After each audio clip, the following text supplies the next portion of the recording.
gorgeous night here in the capital city of Pennsylvania, Harrisburg, and tonight we've got USL soccer action as Toronto FC2 with a record of 10-2 comes into town to play Penn FC with a record of 2-4-5. Hi everybody, I'm Chad Edwards, filling in for Brian for just one game, and along as always with us is Charlie Giroux. Happy to have you along here for tonight's USL matchup.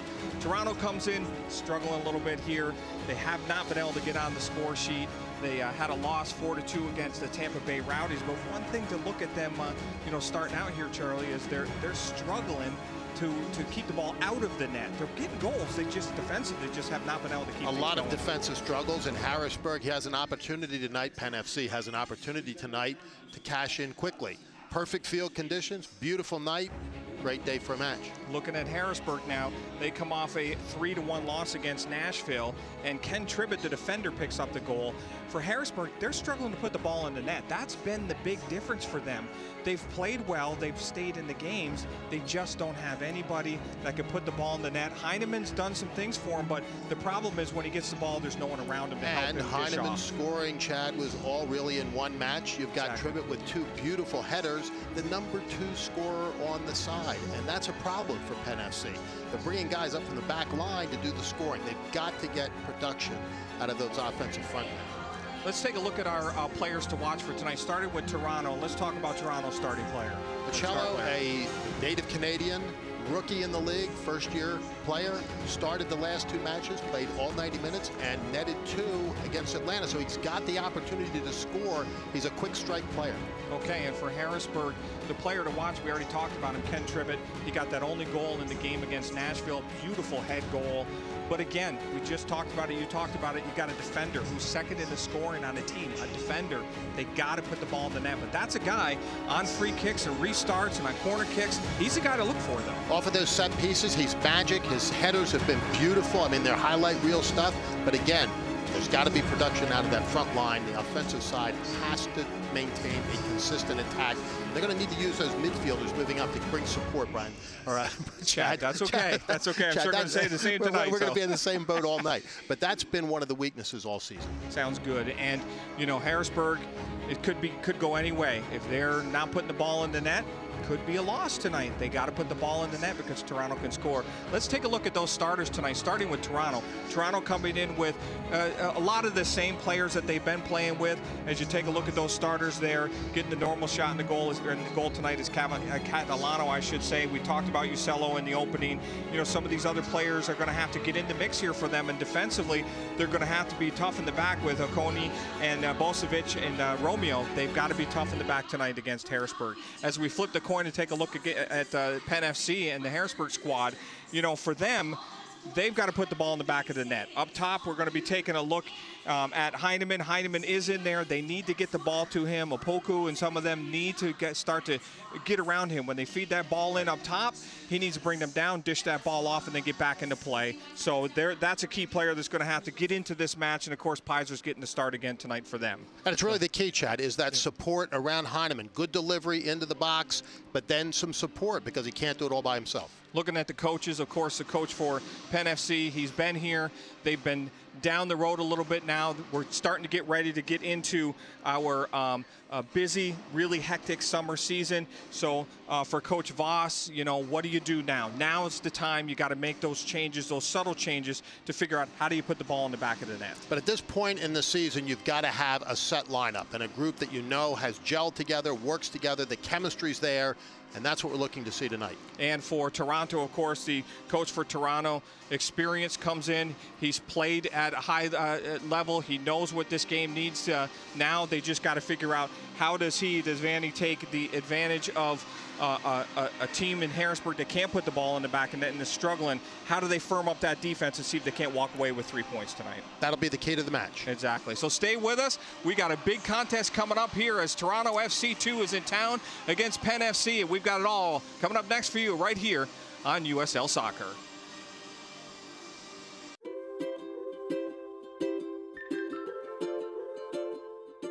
All across Pennsylvania, families are living their lives in their own homes. Not long ago, none of these families believed it possible. And then they discovered there was someone who could help. What was once only a dream is now a reality. Welcome home.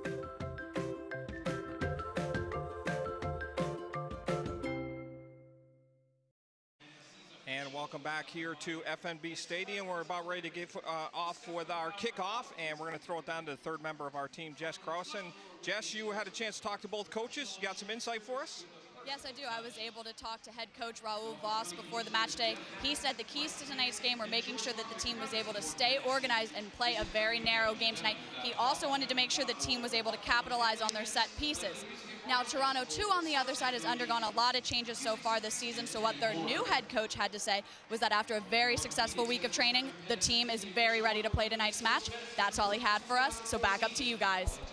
All right, thanks, Jess. We appreciate it. Thanks for checking in with us. We're taking a look here.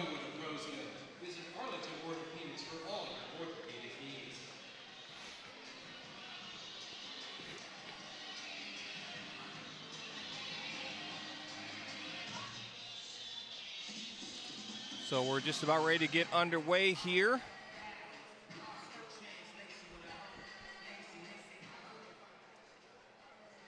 As the Penn FC will get the kick, and we're off and running here in tonight's matchup here between Penn FC and Toronto FC2. So we heard what Jess had to say in the pregame just a moment ago here, Charlie. So kind of some of the same things we were talking about. They were. And in addition to the keys to the match that Coach Voss put forward, and let's watch this here as it develops. Ball down inside, shot taken there, and Dennis not able to squeeze that one past Catalano. So right off the bat, not bad. Penn FC with an opportunity early. Now they just got to get it back and defend here as that ball swung down inside, and Pizer will gather that one in as that was sent in by Aquina. A consistent attack early in the match, Chad, I think is the key for Penn FC tonight. Yes. They haven't had the goal production they would have liked. They haven't had the support from the midfield for the attackers. And so I think just a consistent, Coach Voss called it a narrow game. May be the case or the key. He also said that he wanted to look at the set pieces. And as we already pointed out in the pregame, the set pieces have been very, very important for Penn FC. And these headers that have been scored, but they've been scored by backline players. So I noticed in the lineup here tonight, number 9 for Penn FC, Aaron Dennis. We haven't seen too much of him, but he's a big body on this right outside. We'll have to see what he can do. He's been already in the mix twice with 2 touches in the game so far. We'll see how he works with Heineman up top. And Toronto as well with already, burst up this near side. So both teams looking to strike early here. They're not going to sit back and kind of feel each other out. And that's exactly the type of game I like to see. Of course, you always want to be careful in your first 15, 20 minutes of a game. You don't want to give up that first goal because it gives a lot of momentum away to that other squad. No, but a wide-open game is a lot more fun to watch, Chad. It sure I think is. the fans are going to get their money's worth tonight. Great crowd here at FNB Field tonight, and perfect conditions for soccer. You couldn't ask for anything better. I know. We were expecting some rain and some cooler temperatures, and I tell you what, the rain has not come in, and I don't think we're going to have any of that. And it definitely did not cool off like they were talking about. So it's a very humid night. But as you mentioned, fantastic crowd. Good job by Penn FC and their front office getting people out to this game. They have been struggling, but getting people out, getting some energy behind this team. We'll see what they can do. They've been on the road for 5 games here. They've been on the road since I think it was May 7th. And this is a side, Chad, that plays particularly well at home. And here's an opportunity to pick up some points at a key point in the season, because this is when playoff situations begin to develop. Great night, great opportunity for Penn FC. Both of these teams near the bottom of the table have got a long way to go, but for Penn FC, they just a few games. That's the funny thing about the sport of soccer. You watch even the English Premier League, and you see some teams that are absolutely at the bottom of the table. We got our first yellow card that's going to come out here. Yeah, I was going to say you may get a card out of that, and there it is. And that's going to go to number 8 for Penn FC, Dan Metzger. So he picks up an early yellow card. Pretty obvious on that. But a tough time. I mean, to give up that now you got to play conservative. Right. You're in the middle of the field where most of the challenges are taking place, and most of the action is. Yeah, but it's not a necessary foul, and pretty obvious. And you give a restart. You give a restart to a team that has been able to put the ball in the back of the net. So we'll see on this restart how Toronto FC does. Ball swung in, looking to that backside. Pizer's there to gather it in, though, for Penn FC. So looking to twice now they've gone down this near side. Here we go again. Here's Dennis. Dennis inside the box. Can he get the shot off? He does.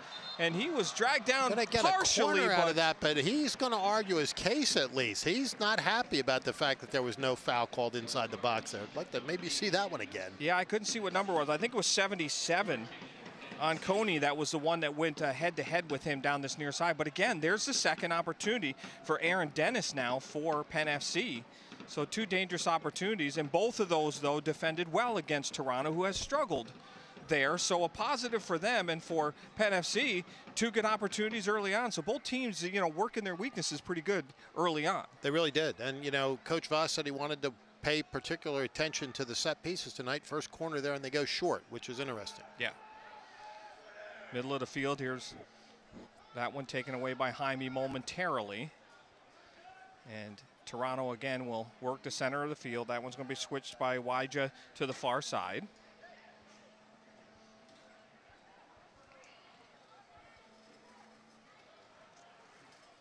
Again, they're working that far side of the field. Penn FC doing a good job defending there. They'll work this near side now. That one flipped in. Petrasso looking for it again on the outside. Won't get it back. And here's Dennis again with it. Trying to walk that back through was... and you correctly pointed out, Chad, we haven't seen much from Dennis thus far this season, but he's been a force already in this match, making a lot of plays out here along the right touchline. Ball down this near side. That one flipped forward again there. Akinola along this near side was looking to try and squeeze that one through. Too far for him. Looks like it's going to be a throw-in now for Penn FC. So good to these teams.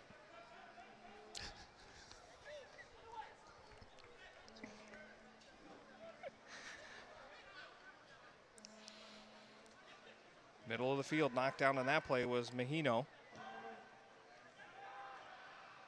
They need to go wide, and there they go. Creating some space out along the far touchline. Opoku swings this one in. That one's going to be too far, though. I think he was looking for Heineman, who had a step on the defender in the center. But we're going to have a goal kick here for Toronto FC. 2. Select is the official soccer ball of the USL. For the latest Select products and special offers, please visit www.selectsportsamerica.com and receive free shipping on orders over $50. Catalano puts this one back in play. That one headed on there in the back by Venter. And Penn FC looking to try and gather this back in. Ball played back. And it'll be switched to the far side this time by Waija.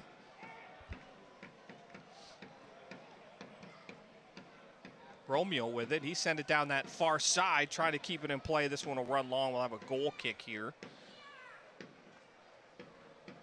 Beautiful night for soccer. Happy to have you along here watching on ESPN Plus. USL Soccer. What a great product. I've been covering this now for, I think, 13 years. And I tell you, I personally think it's the best soccer product that there is. You get a chance to get so up and close and personal with these players that you can't get in some of the other leagues. A great professional league here. You know, what other professional league can you go down and meet your player and shake their hand and get an autograph right after the game? Chad, I'm totally with you. And the quality of soccer is amazing. The number of teams, I mean, it's just building and growing each and every season, and really each and every match. It's wonderful, and we want to encourage fans to get out to as many matches as they can. Exactly, and it seems like they're adding a new team every single week, which is absolutely fantastic. It is a tremendous professional league. So I know they just added a team in New Mexico. So this league continues to grow. I think the management and the organization is doing all of the right things. Like anything else, growing pains will happen. But I think with the growth of this league over the last 5 years has been absolutely explosive, and I think they've done a great job. And not only just with the growth in the number of teams, but the quality of the players they're bringing in. The quality of this play from 5 years ago to now has absolutely gone right straight through the roof. We're seeing more international players, but we're also seeing even the caliber of the American youth that are coming up through a lot of the programs, like the Rush Soccer program here, that's associated with Penn FC. These players are developing so much quicker, and at such a great pace as well, and we're seeing just tremendous play out of not only international plays, but Americans as well. Really stepped up, Chad. You're absolutely correct, and there's another dimension to the growth of this league, and its phenomenal rapid, rise, and that is the fan base, because these new sides that are coming on are bringing with them enormous energy and big fan bases, which is terrific. I mean, it just creates an atmosphere for the players, a great fan experience for the folks that come to watch the matches, and it's it's a really great synergy. Bad word for television, but it's a lot of good stuff going on, and again, you just want to encourage folks to come out. So Heineman taken down on the play. He's going to have to come to the sidelines. I'm not sure why the referee is sending him off the pitch. But either way, he'll just step to the side. They'll get him back in here shortly. And it looks like maybe bloody nose. That's what it is, a bloody nose. Blood. So he'll just step to the side so that they can take care of that. We'll have a restart here for Penn FC. It looks like over the ball is Freddie Opoku. And also over the ball is Menjivar. So we'll see who's going to swing this one in over to the far side. They're going to wait. This one swung in deep inside, and that one headed out by, looked like Romeo there for Toronto FC. Pretty nice delivery there, though. Good opportunity. So Toronto clears this one for Pizer. Will settle it down. So another opportunity there for Harrisburg. Or Penn FC. It's going to take me a little bit. I'm so used to doing that, but it's still the Harrisburg Penn FC. But that ball sent up and over the head of Heineman, and Catalano will gather that one in. Didn't take Heineman long to get back into the action. Those bloody noses are such a problem because they begin to clot up, and then you have trouble breathing. You become a mouth breather. So I'm sure it's not going to be a problem for Tommy Heineman. He's a competitor, but if you want one little minor injury, you don't want it to be a bloody nose. Yeah, and of course, as a soccer player, you're running so much, or any athlete, then they stick those plugs up the nose, and it's just, you're gasping to try and breathe through just your mouth. And, that's why I say we've both been there. They clot up, they put those plugs in there, and all of a sudden you're a mouth breather, and it does change things a little bit. You go up for your next head ball, and that thing goes firing out like a bullet, and you're off on the sidelines again getting attention for that. But it is what it is. It's part of playing sports. And this is, of course, a non-contact sport. Of course. Heineman charged with the foul there. Restart here for Toronto FC. Happy to have you along here in our 12th minute of play. Still knotted at 0. And a beautiful afternoon. Both teams so far. I'm enjoying this game because both teams, as we mentioned in our pregame, had a weakness, and we've seen both of these teams actually execute those weaknesses very well in this game so far. Really have, Chad. They went right at it right from the start, and they didn't, feel each other out as so often is the case in these matches. They went right at it, and they've taken the action directly to the other side. It's been a good match thus far. Battle in the center of the field. That one knocked away momentarily there by Metzger. Jaime with it, he loses it. Nice ball down inside, shot taken, goal! Toronto on the board early here as getting the goal on that. It looked like Campbell. Got to look and see if I can see that number. It's so hard to see the number so far up. I think it was 48 Campbell who picked up the goal for Toronto. On a nice little run straight through and relatively unmarked, Chad. There's a little bit of a defensive breakdown there. Beautiful ball. The ball is sent in here by, can't see the number on that jersey.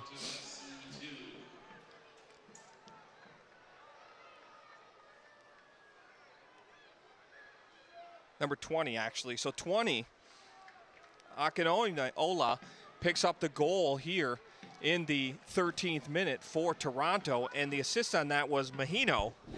A beautiful ball played in. Mahino won the ball right there in the middle of the field from Jaime, and then was able to just thread that ball right straight through for Akinila,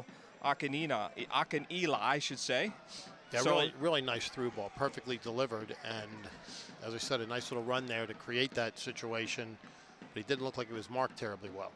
So Toronto picks up the first goal of the game, and it's in that part of the game that every coach will say, don't give anything up in the first 15 to 20 minutes of a soccer game. And now they did. So, you know, Changes the dynamic. The energy starts to die at that 15, 20 minute. The energy starts to level off. And when you can get a goal in that first couple minutes, it keeps that energy level up. And it's, you know, a lot of times you'll see a second goal scored real quickly during that. So now, you know, Penn FC is going to have to really start to put the foot down and see if they can't get somebody free up top, move the ball around, play off of Heineman, or even Dennis right now. Aaron Dennis, you know, like we said, 2 opportunities early in the game. We haven't heard much from him since. He's got to get back into the mix here. And they've got to develop a consistent attack, and that is still apparently missing. Another beautiful ball here, and again, what a move inside, and that one just knocked away by Apuku. But again, nobody home out on the wing. With just another great run down this near side, waits, puts the defender on his heels, and just slides a nice ball right straight through inside that 18-yard box. Nobody there, but you're seeing the development. We talked about it. They can score goals. They can, but the defenders can't allow that kind of situation to develop. It's as simple as that. Yeah, that was another letdown to let that ball get down inside. So Toronto strikes early. The USL's official Twitter feed keeps you up to date with news, live games, updates, and highlights from around the league. 24/7, follow at USL on Twitter.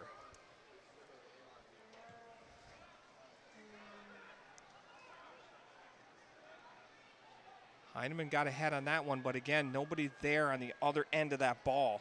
Miguel Jaime was the only one close, but that's what Penn FC's missing right now. They need somebody to be able to play off of him. He's such a big target.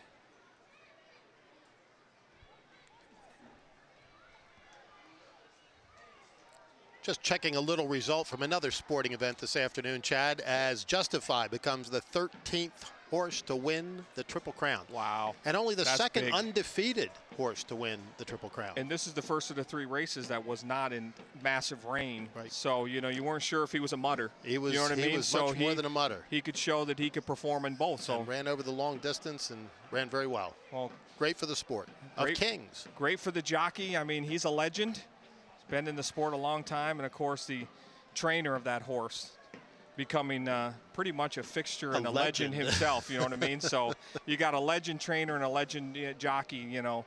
And a legend horse. Now a legend horse as well, so congrats to them. So throw in far side, Toronto looking to see if they can't get another one and see if they can't get a little relief here in a game that they might possibly be able to pull out their first victory here tonight. You know, we can't forget that they have not had a win yet. They have not won this season, and you really, as a Penn FC fan, would hate to see that develop here on their home turf. But the early goal, as you suggested, was going to be very, very important, and we'll see if they can make it hold up.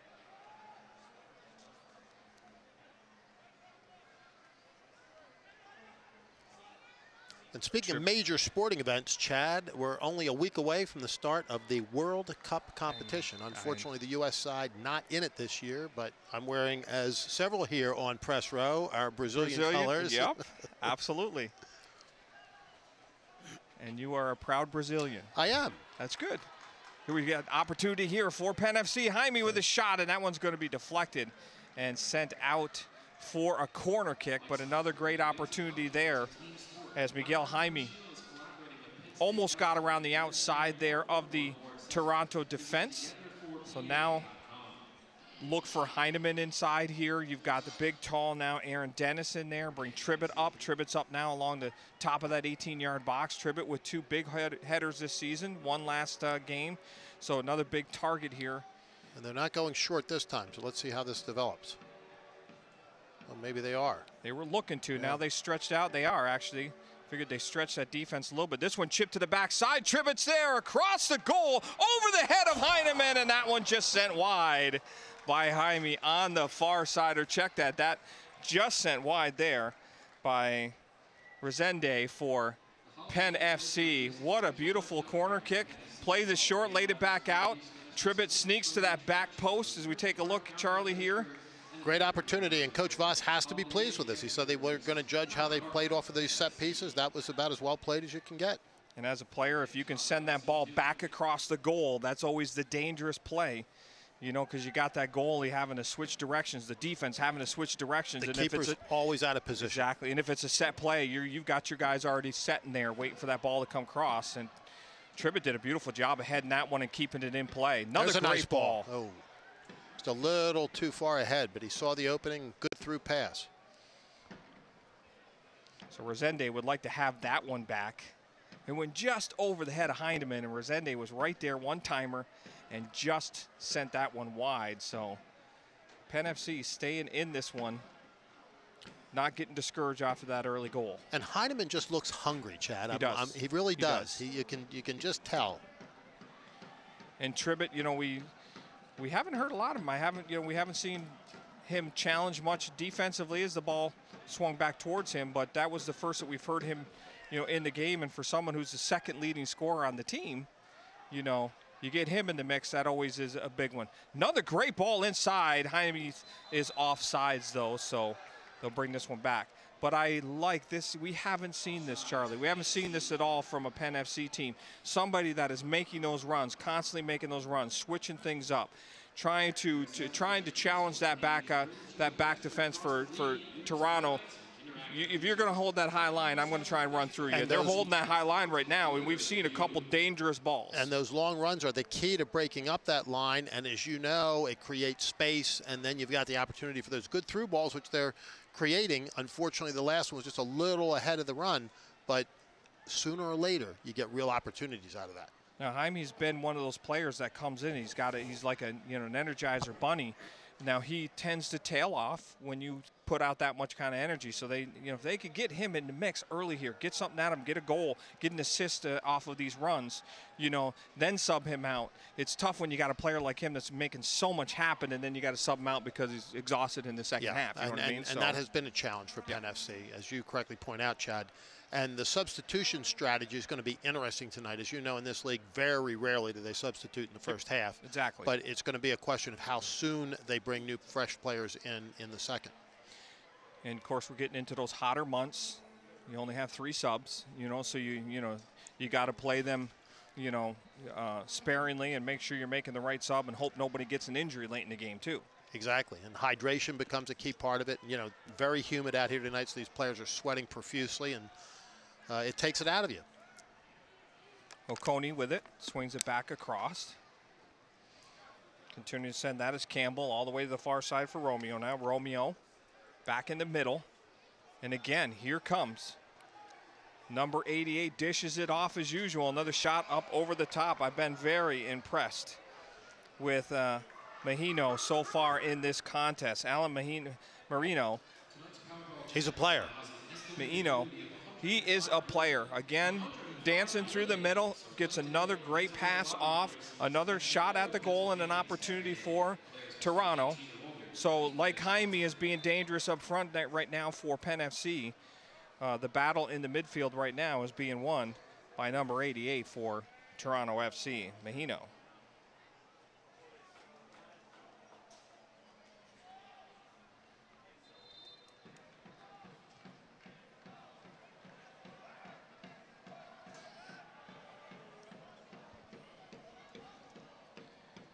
And I apologize, I want to correct that. I've been saying it Mahino, it's actually Mino. So my apologies to Alan and the fans watching from Toronto FC.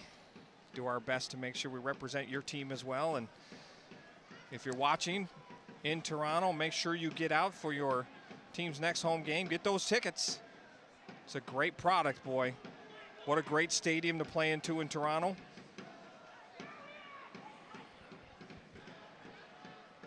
Again, here he is. Mino sends that one nice through. Ball. Another beautiful ball. This one swung across. That one looking for Hamilton. Too far for him, but they'll still keep control as the ball's played back for Hamilton.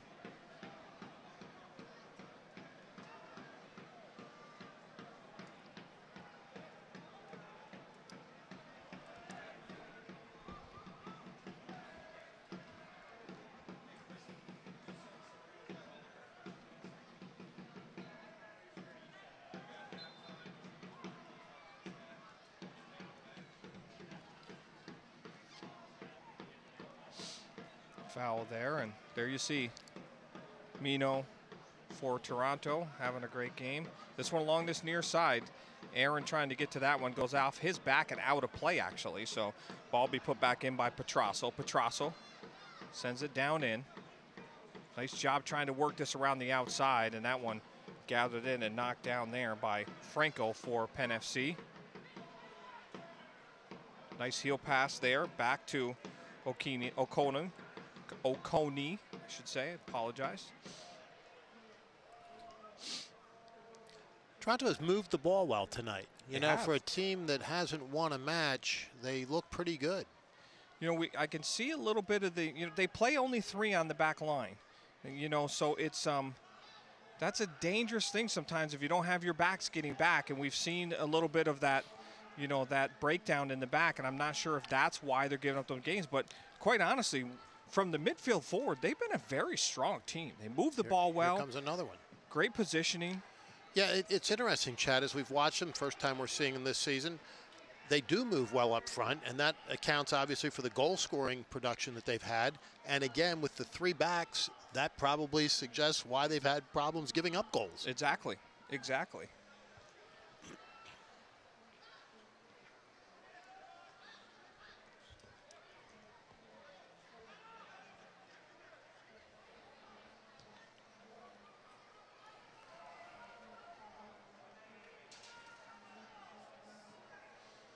Ball swung out to this near side, and that one's going to be just flicked up and out of play by Marco Franco. So it's going to be a throw in here deep for Toronto. Petrasso is over for the throw. They'll wait to get some people in position here. This one's sent in, and slight push there, but they keep it. Petrasso now plays it back here for Oconee, I should say. Jaime plays it back here for Pizer. Pizer forward, looking for. Fans not happy with that call. Yeah, I think it was the right call, but it was maybe a little delayed. Yeah, Resende looking for that ball that was played out for him and got in behind a little bit. There you see on the screen, Toronto's coach getting in the action. Rabaska, and I apologize, in our pregame we actually listed one of the other coaches. The head coach is Michael Rabaska. And he was up off the bench getting very vocal. Another great ball inside here. Pizer's going to get there, though. This time it was intended for Osillo. Osillo, of course, we highlighted in our pregame, and you had mentioned that. USL Team of the Week last week on the strength of 2 goals, and there's a little bit of a missed kick. But he clearly has found himself. A rookie player, first season in the league, and has distinguished himself in the last 2 matches, playing all 90 minutes and putting a brace on the board last match. That ball knocked out of bounds there off of Menjivar. So Menjivar will, a little frustrated with that one, wanted to get to it, thought it went off of the defender for Toronto, but it did not, so it'll be a goal kick here for Toronto. Watch to get exclusive video content and photography from across the USL. Make sure to follow the league's official Instagram account at USL Soccer.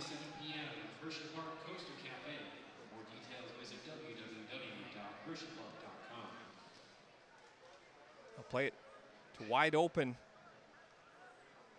right side of the field. Ball played back into the center here now. Waija left it back, squeaking through here. Campbell played it outside, back in the middle. That one's going to be played up and out by Jordan Hamilton. It'll be a throw in here for Penn FC. Opoku will put this one back in play for the Penn FC squad. Looking to try and see if they can't pick one up here. So we're in our 28th minute of play where Toronto's up 1-0.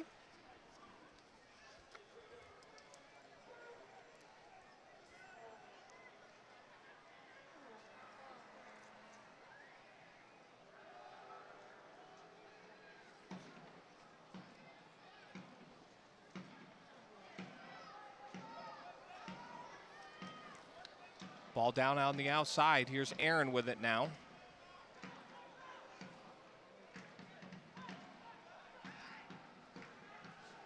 Penn will switch it up as Jaime swings it to the far side for Opoku. Opoku will Wait, nothing there, so swing it back around to Tribbett. Tribbett plays it back in here now for Dan Metzger. Metzger with it. Ahead for Aaron. Back for Metzger. Some nice play here by Penn FC to at least move the ball around, get some touches, get some feel, draw that defense out, see if you can't get somebody like Jaime again to make a run through there. All the way back for Pizer now. Nothing there, he'll leave for Tribbett. A lot of touches by the Penn FC side through these last minutes or two, and you like what they're doing. They're drawing that defense forward. Toronto doing a good job of keeping tight, though, in the middle. And in doing that, they just come up with this interception now. This ball sent in. Here comes the counter, but not much there. Hamilton trying to get to it. Ball played back by Opoku, and Pizer will play this one out. So another throw-in coming here for Toronto.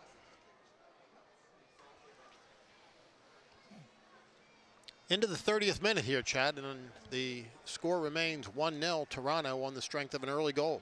13th minute, they come up with that goal. It was a nice ball played in, nice finish. And here we got a battle. Heineman on the far side, and I think that was him and Romeo, and we're going to have the foul. They're going to bring it back near midfield where the initial foul started in case Heineman was able to take that one through.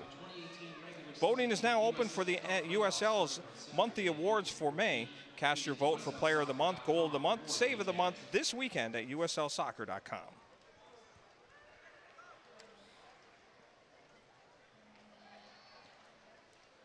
Ball swung down in, and back there is Oconee.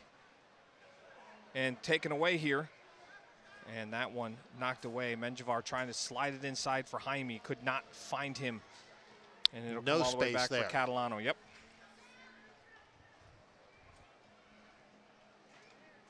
That's a situation, Chad, where if you push it back to the outside, the space creates itself. Yes. But trying to thread those needles generally doesn't work too well.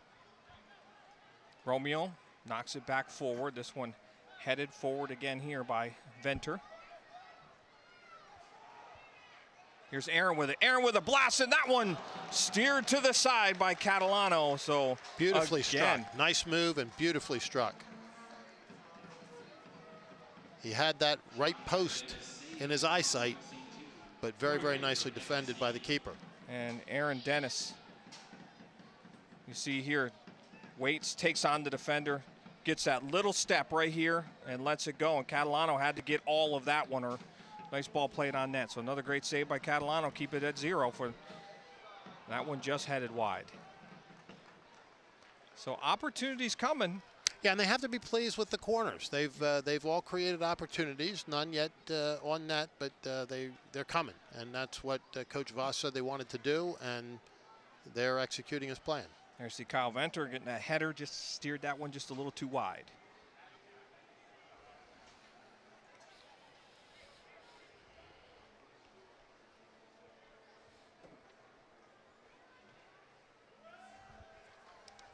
Biggest crowd of the season out here tonight at FNB Park, yeah, Chad, on a beautiful night and perfect conditions down on the pitch. And as you suggested, we were expecting a little rain.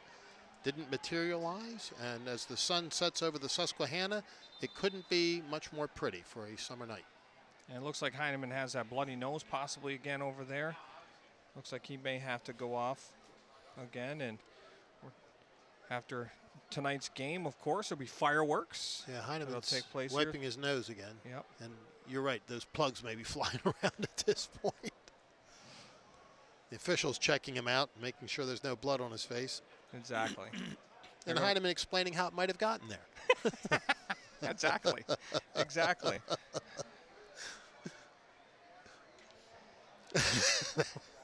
He's having a real good time. He is. He's having a great conversation with the head official right now. He's saying that's the 4th time he's been knocked in the nose.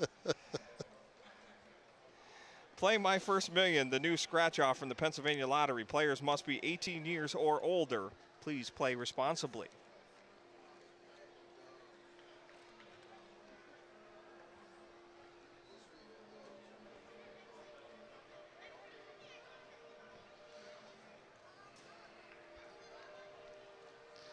Nice give and go there down that far side. And that ball's going to be taken away. Trying to streak down through there. Looked like it was Jordan Hamilton.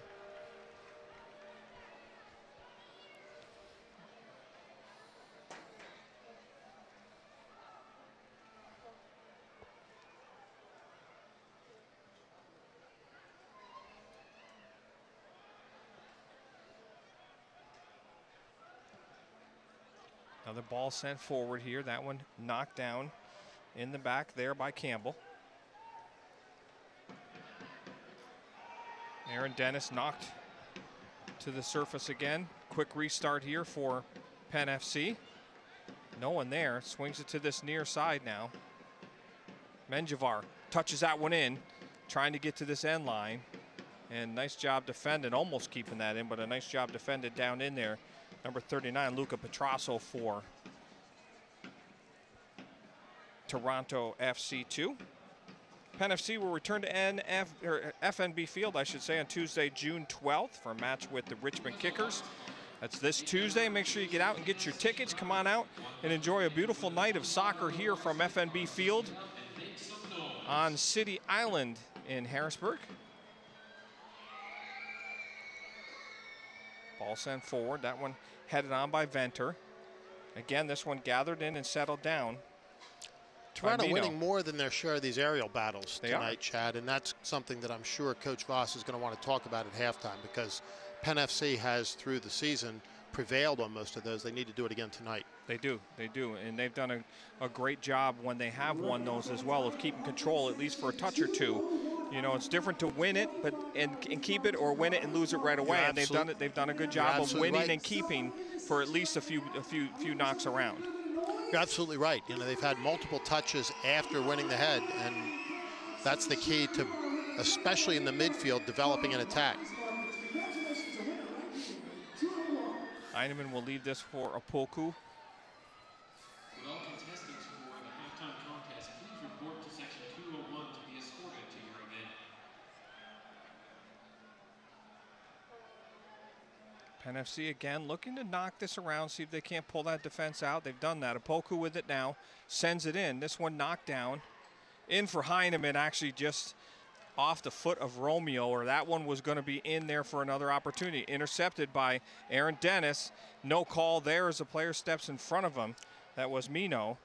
And other way. And that would have been a huge opportunity, because Heineman was through, tried to thread the needle. I think that was the right play. It unfortunately just flicked off the heel of the defender because Heineman was through. Near side now for Oconee.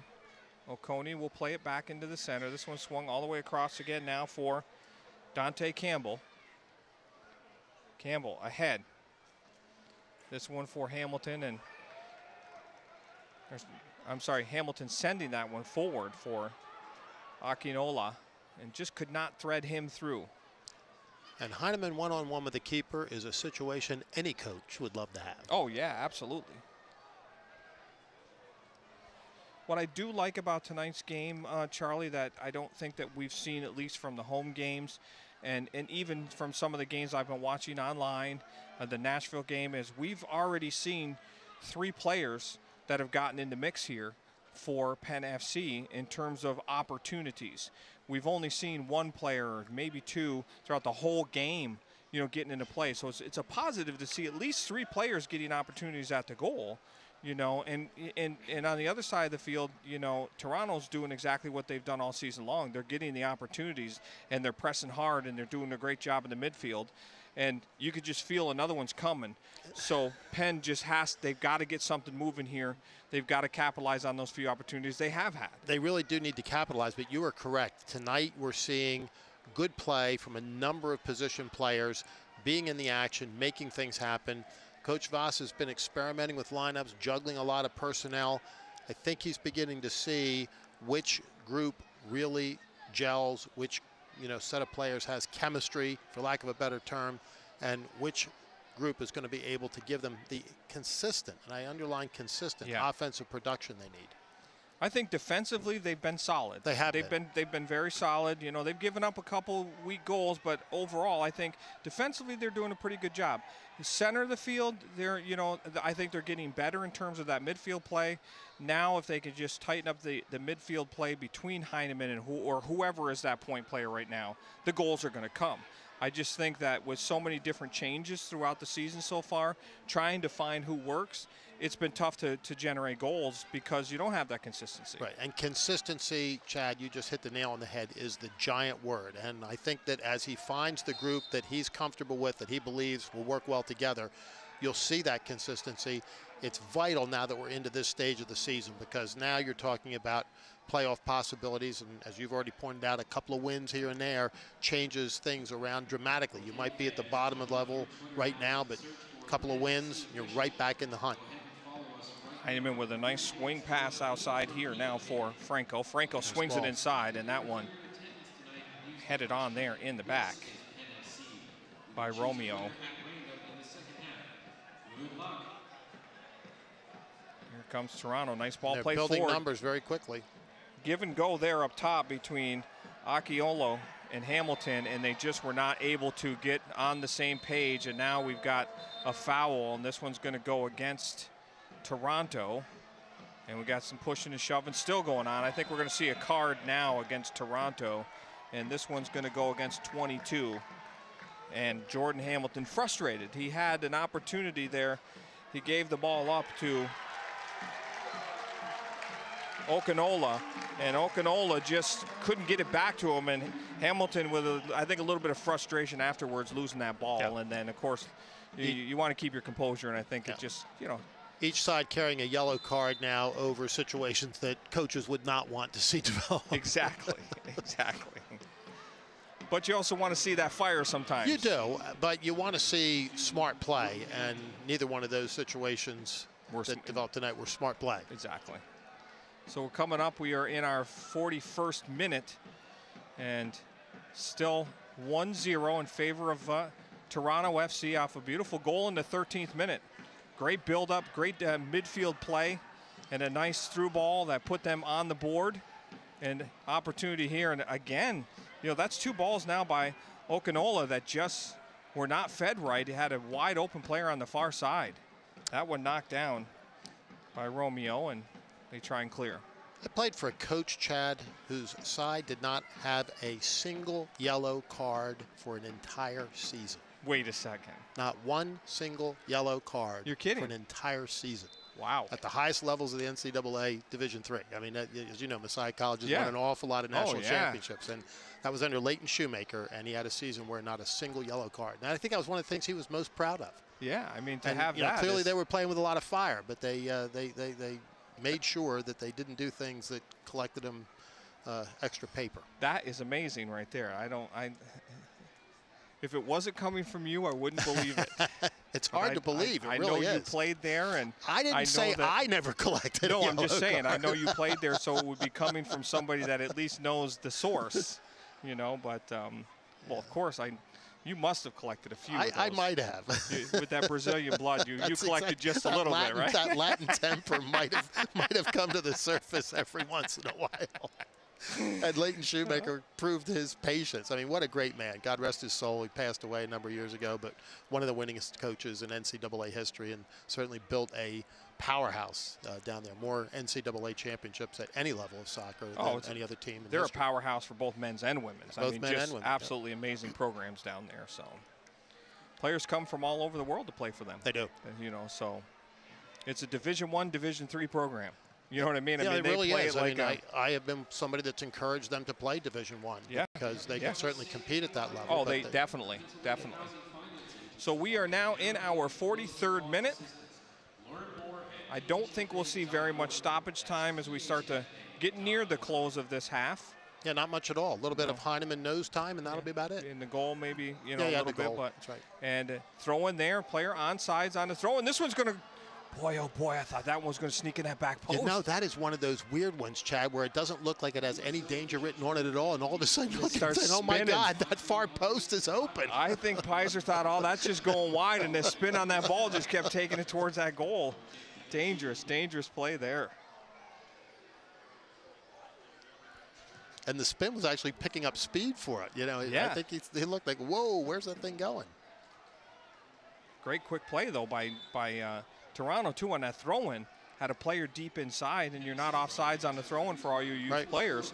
So he was, you know, capable of taking that ball right at the goal and did, and almost snuck it in the back post. Remind everybody that Penn FC forward Tommy Heineman is hosting the first of 4 futsal clinics. If you're interested, at the Friendship Community Center on June 24th. The price of admission includes training with Penn FC players, a training top, ticket to a future Penn FC game, as well as time to take pictures and get autographs from the players. For more information and to sign up, visit HeinemanFutsal.com. So there's one of Penn FC's players giving back, and of course futsal, a great new play here, or great new, not new, but starting to develop quicker in the United States. And what a great program for teaching foot skills and settling the ball and all those great things that players need to do. Short space game play. The building blocks of successful soccer players. So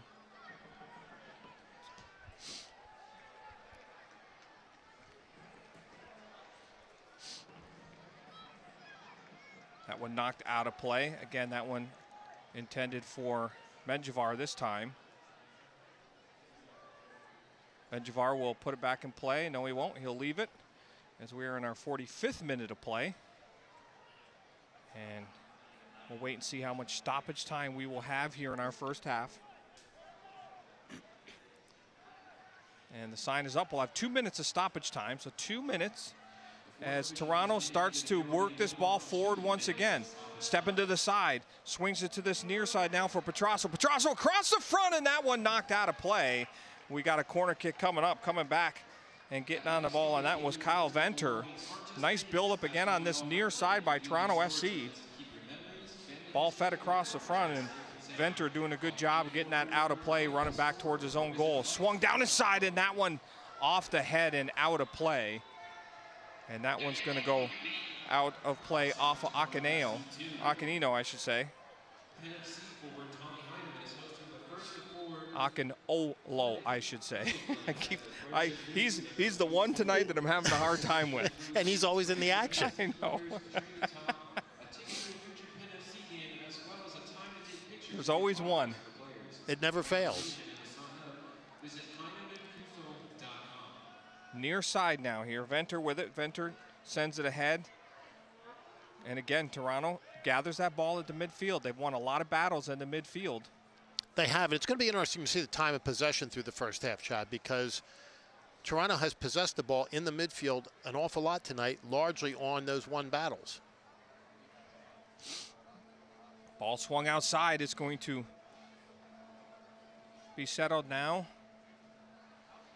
Ocello with it. Ocello still with it. Battling hard there as that one's played up and out. We will have a throw in now for Toronto. Coming up at the half, I think we're going to have an interview with Jess Crossan, I should say. She's going to be talking with head coach Raul Voss. So we'll be hearing from him and his thoughts on this first half. It has not been a bad half. Not at all. They've had some good opportunities. The goal, you know, a little bit of a letdown in the center of the field maybe, but it was a good battle won and a nice through ball and a good, you know, was by no means a garbage goal, you know, for Toronto FC. So he's got to be happy with the play, obviously not happy with giving away the goal. And you've got a Toronto corner coming up, and that's pretty well going to run us out of stoppage time here. So we'll see what happens here. I think this is their first corner, is it not? No, they had a corner down here as well. You're right. Yeah, this should be their second of the game. So they'll take their time. Ocello will go over, Ocello, I should say, will go over and looks like he's going to put this in play. They'll probably play it in. Nothing happens. We should hear that whistle to end the first half of play. Ball swung in.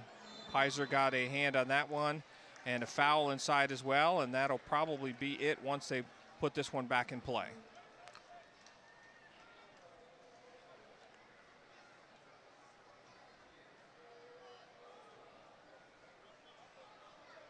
So Pizer puts this one up, and that'll be it. So we have played our first half of play.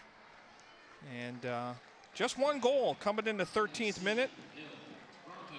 Okinola picking up the goal after a great win in the center of the field by Mino, and Mino was able to slide that one, just a beautiful through ball.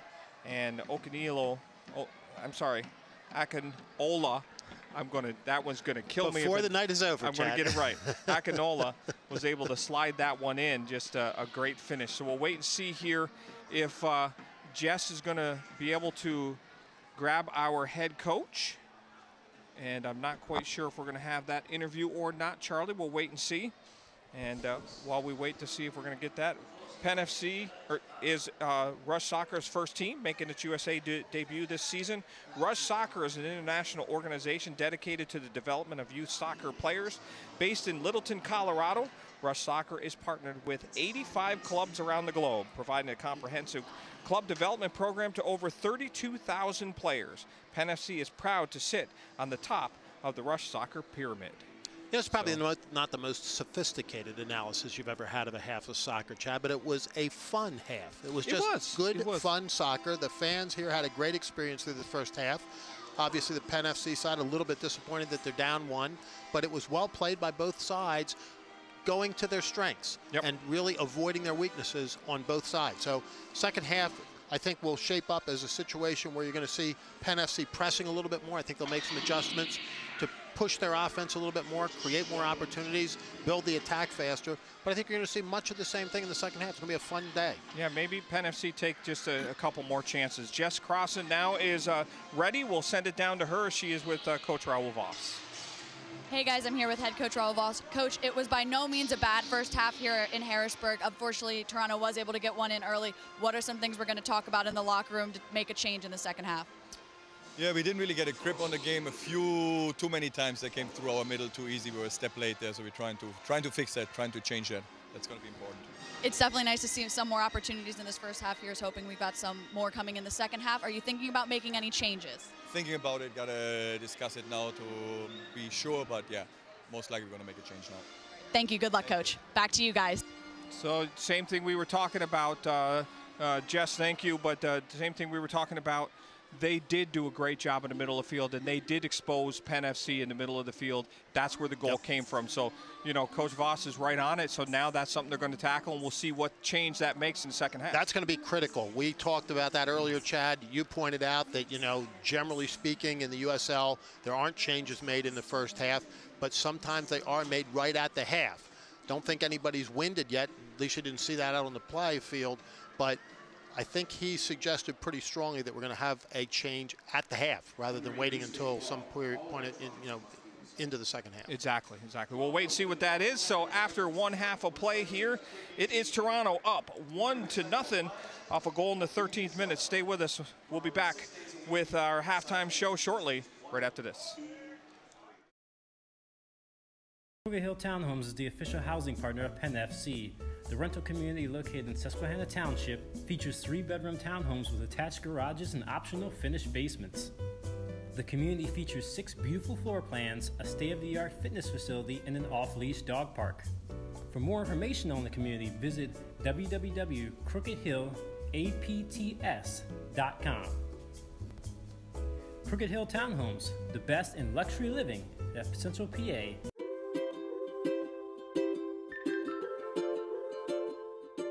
All across Pennsylvania, families are living their lives in their own homes. Not long ago, none of these families believed it possible. And then they discovered there was someone who could help. What was once only a dream is now a reality. Welcome home.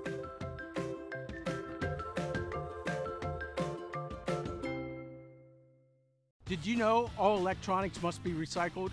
It's the law, but more importantly, it's the right thing to do.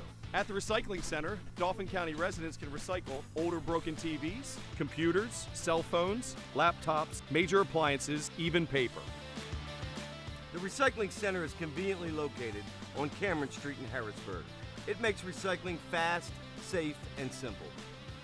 Stop by the Dauphin County Recycling Center today and help us recycle the right way.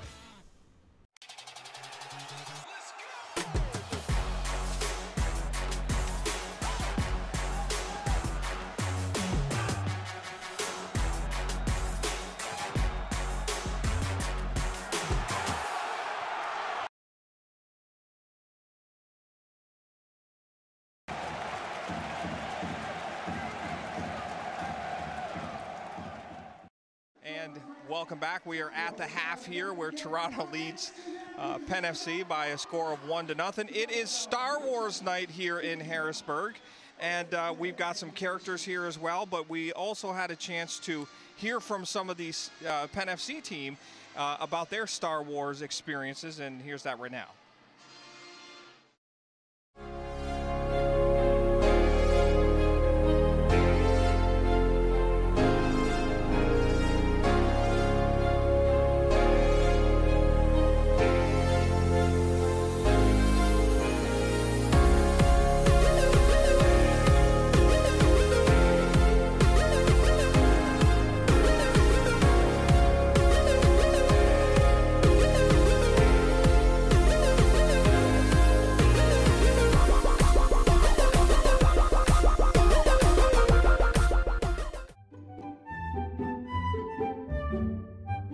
I have no idea.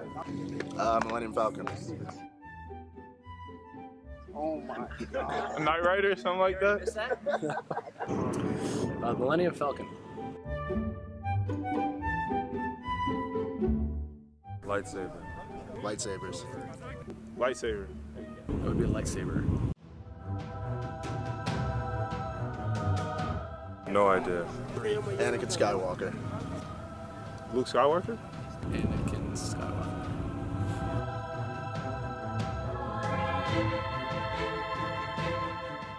No idea. Master Yoda. Yoda. I'm gonna guess Yoda.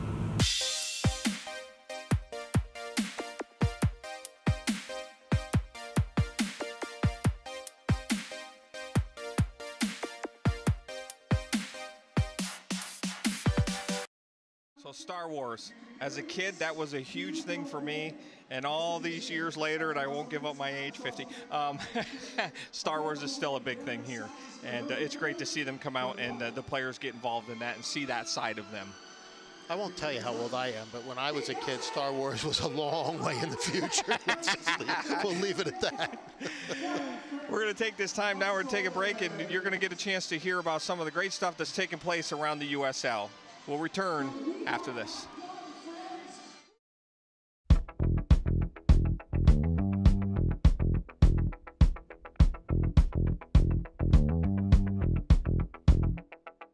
We came here with a unique challenge, and that was to solve the problem of producing over 500 games and do so in a cost-effective way for the clubs, in a way that produced high-quality broadcasts and standardize the look and feel of all of those productions.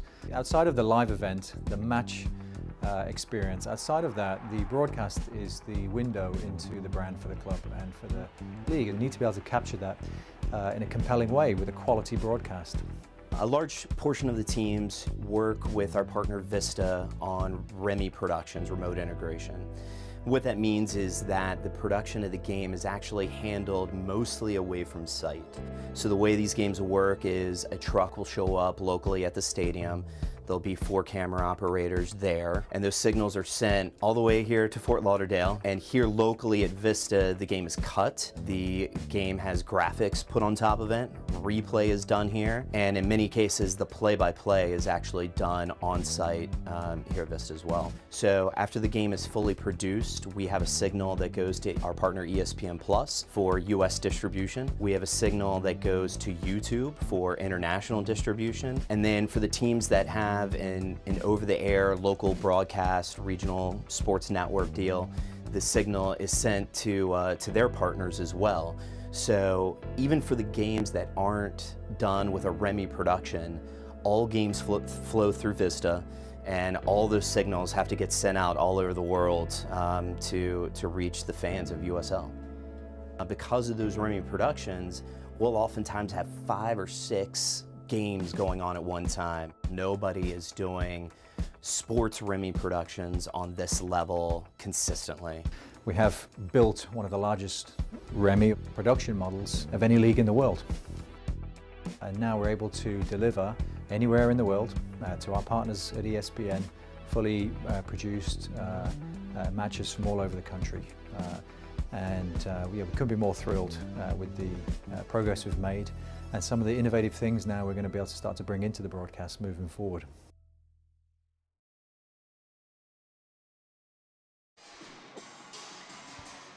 And we're back here at FNB Field as we are awaiting the start of our second half of action.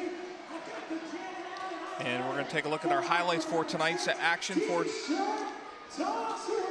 Actually, we'll look at our stats first. So goals on the night, 1 for Penn FC, shots 6-2. And that kind of reflects Penn FC has had some good opportunities. They just have not been able to put it in the back of the net. Saves, 3 for for Catalano, I should say. Corner kicks, we say 3-2. That sounds about right, Charlie. I think that's right. But possession, 62%. That's the number that jumps out at me right now in terms of how this play has been. And Voss talked about that. The center of the field, they got it possession. And while the match was in play, we mentioned several times that the time of possession was really mounting on the Toronto side. That's something that Penn FC is going to have to address. It means winning the battles in the midfield and then possessing the ball from there. Not 1 or 2 touches, but mounting an attack. Exactly. Moving the ball consistently. The short passing game is going to be critical to that. So we're going to take a look at highlights, I think, here as we look at the great crowd on hand here tonight at FNB Field, watching all the action here tonight. And here we take a look right off the beginning here. Aaron Dennis with this push down inside. Nice defensive play. Just get him off balance, and that one goes wide of the mark. And that was by number 77, Okone. And then this battle down the near side here. Ball swung in across, and that one just wide of the net. So that was in the opening part of the game where we talked about right away. Penn FC getting a shot on goal right away, and here's the goal in the 13th minute as that one sent in. Beautiful ball sent in there by Mina. And we'll look at it one more time. Comes to Mina in the middle. They won that battle. Ball slid inside. Okanola puts it in the back of the net, but it comes all the way back to winning that midfield battle and the beautiful ball played through by Mina. Winning the battle and then the short run relatively unmarked. I mean, That's the problem. You've got a man wide open coming through and the ball perfectly delivered. Aaron Dennis again, another opportunity in this first half. That one steered away by Catalano.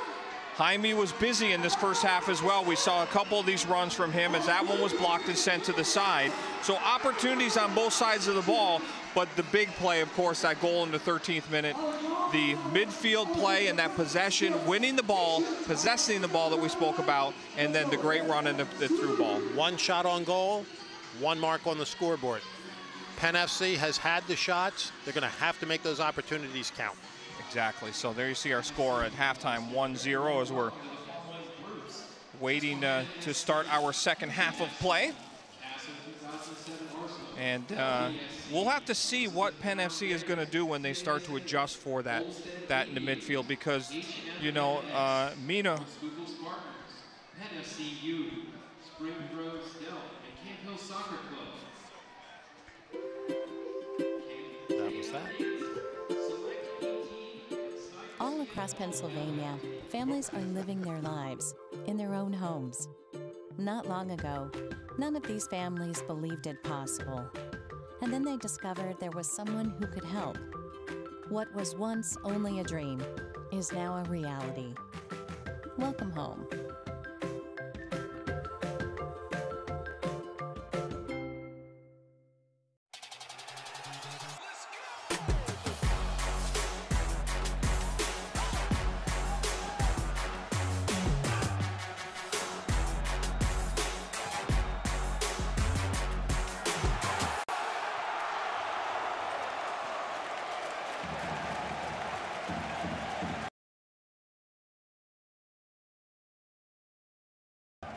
Did you know all electronics must be recycled?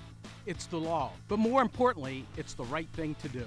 At the Recycling Center, Dauphin County residents can recycle older broken TVs, computers, cell phones, laptops, major appliances, even paper.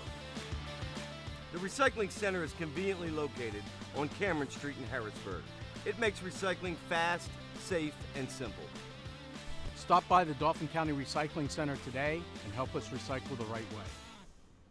From Times Square to your local community, from local sports to international conventions, Invika has changed the broadcast and video landscape, bringing professional quality and service to organizations across the globe. Through professional, college level, and local sports, festivals, competitions, parades, and telethons, conferences, and commercials, Invika is bringing the power of video to more people and markets than ever before. Have a project you need covered? Check out our website for more information. Invika, providing affordable HD video solutions. And we're back here at FMB Field. Happy to have you along here. Charlie Giroux and Chad Edwards bringing you all the action along with our great crew from Invika Sports. I want to thank all of them. Our director tonight, Josh Edwards, on graphics tonight. We've got Nathan Smith and our replay operator, Kaylee Edwards. Camera one, my big sis, Donna Lattimore, bringing you all the action. And she's waving at you. And her husband as well, Donnie Lattimore. We've got Jay Lego and Anthony Smith, TJ. It's our crew with you here tonight. Happy to be bringing you all the sights and sounds of tonight's contest. Been a good one. Toronto up with that goal in the 13th minute, but we'll see what type of changes have been made here in the second half. We'll look and see if any substitutions. As I'm looking around the field, I'm not seeing any new faces, so I think both teams are coming out with the same squads to start. Coach Voss certainly hinted at the possibility of changes right off the bat, but I don't see them either, Chad. So they're going to go with the side they left the field with and see what happens. I think we're just about ready to get kicked off here. I do see a player walking out. 8 was on the field, of course, in that first half, Dan Metzger. So Metzger is out. He's walking actually behind the goal right now. And actually now we have a player down, number 6. Is that 61? That's Romeo for Toronto FC, and they're over attending to him. I'm hoping there's nothing serious there, but he is down, and they're checking on him. Yeah, he went down right away. They're checking on him to see what's.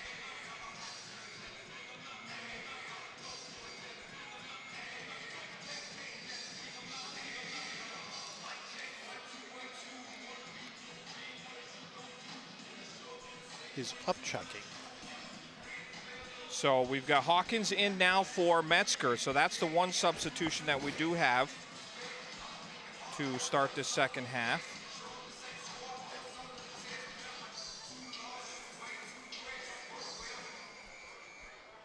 So Harry Hawkins.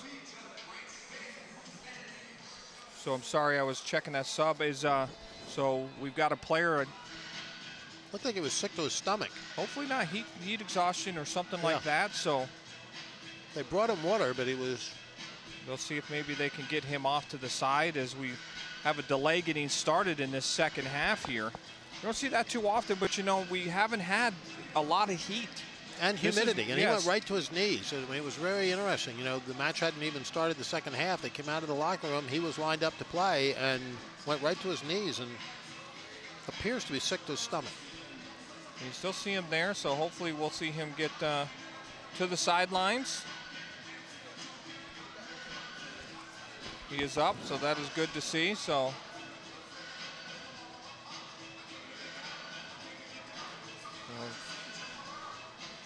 that is Antonio Rocco Romeo. And you know,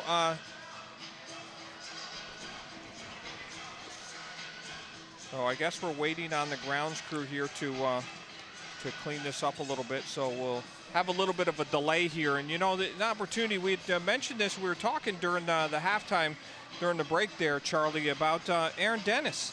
You know, we've done these games and I just don't remember hearing the name. And, you know, I apologize. He has played 6 games with them so far, but I don't know if he's played any at home. I don't remember him coming off the bench. And, of course, you would know more because you call the games with Brian. But he is out of Elmont, New York. And he actually played with Miami FC last year. Big player, too, 6'1", 188 pounds. He's 25 years old. So he's, you see a shot of him there momentarily. Yeah, big, solid guy, and has really played well tonight. Has figured in an awful lot of the action and has created an awful lot of situations that have been very good for Penn FC. So we'll see. I may be having a senior moment, but I'm with you, Chad. I don't remember him playing a lot up until now. He may have played on the road a little bit more, but here at home, he has not been a major factor that I can recall, but tonight he certainly is. Yours is senior moment. Mine's attention deficit. I'm just kidding. So the grounds crew is out there. This is a unique one. I have not experienced this in my 13 years of doing now, what's the Harrisburg I'm City trying to put Islander this delicately. I said he was up chucking. Yes. You know, it's... he had... they clearly had He got rid of his lunch, but it looks like he's going to be okay. Push it the down grounds, into the pitch. And, exactly. So the right there on the edge of the baseball infield, Chad. There you see the three guys that make this field look as good as they do on that golf cart right there. Let me tell you, those three guys are three of the hardest working gentlemen I know in the business of turf and stuff like that, and that's why this infield looks absolutely gorgeous every time they have to play on it. Beautiful, beautiful field. I mean, we call it a pitch, obviously, but the field itself, the grass is just turf management, spectacular. Timmy Foreman, the boss of that crew, or the leader of that crew, I should say. But what a group of guys, and there's such a riot to be around. We have a great time when we're here setting up for these games and getting to chit-chat with them and joke around. Just a great crew. Well, when you get a moment, you'll have to ask him what the protocol is for the situation we just encountered. I will, because I've never seen it before. You know what? I don't even think I've seen it as a youth player, a college player, a pro player. I honestly don't think I ever have, Chad. Nope. Especially, you know, at a break in the action. Yeah, exactly. So Penn FC trying to work out of their own end here. As we had mentioned, just one substitution, Dan Metzger out for Penn FC and Harry Hawkins in. Metzger, usually, you know, we've heard a lot of him. He's been a very active player, not much in that first half, so maybe that substitution by Voss is to try and see if they can't get some new activity and new action going from him in the midfield. He said they needed to close that down and gain possession back and be able to control that midfield again. This might be the change that we're looking for. So a restart here now for Toronto FC. And a dangerous spot on the field here. An opportunity to take a crack at that far post, near post. Go, far post looking for a header. Drive it real hard inside, just look for a deflection. And so an opportunity here early on in this second half for Toronto FC to see if they can't put another one on the board. Go straight at this one, far post and just wide of the mark, but a great strike. And very aggressive, beautifully struck, and you like to see that. And that ball was taken by Usello, that shot on goal. Ball played back now for Pizer. Pizer will send this one forward. Opuku over the top, so that's going to go against, actually, they're going to call it against Toronto FC. It looked like Opuku over the top. Either way, we're back and running as the ball played to that far side now. They'll switch it to this near side now for Hawkins. Hawkins with it again. Plays this one inside for Aaron Dennis. Dennis loses that one in the midfield. Penn FC able to gather it back in. Tribbett working it forward. Actually, he'll swing it to that far side this time for Kyle Venter. Venter in the middle. This one settled down. Swung inside. Dennis with it. Ball given back. Swung to this near side for Opuku. Opuku, shot taken and a save made there by Catalano. And a good build-up here on this near side. And he made Opuku work on that one, on the near post. And again, Dennis creating the opportunities. Take a look at this of Opuku. He has an opportunity here at the goal, but he's got a few players streaking down inside. Look at, he's got Heineman going to that far post. Might have been a little bit more better played with that angle and as far away as he is to play to that back post. But either way, shot on goal. Take the chances, be aggressive. And you are right. It might have been better to play it across. Easy to do in the replay. But by creating the situation he did, he almost created a juggle on the part of the keeper, and then Tommy Heineman's there to clean up the garbage. Exactly.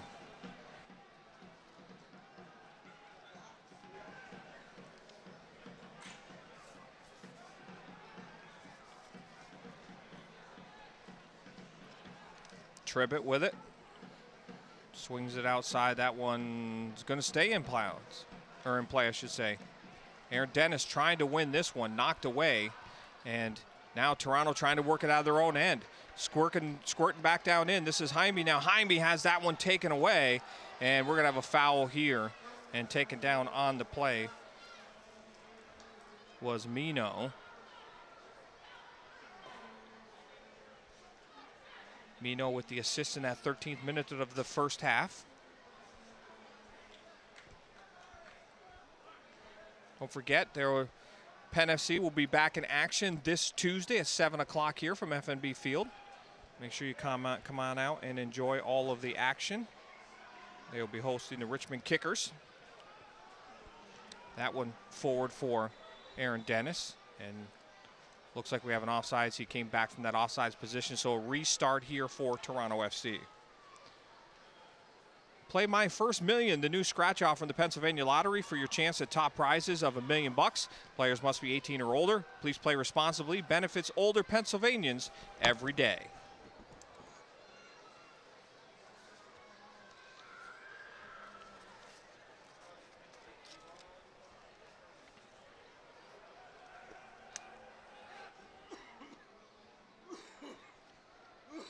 Battle on that far side is going to go out of bounds off of Oconee, and it'll be a throw-in quickly for Penn FC. Turning, still with it. There's Jaime with it. Jaime.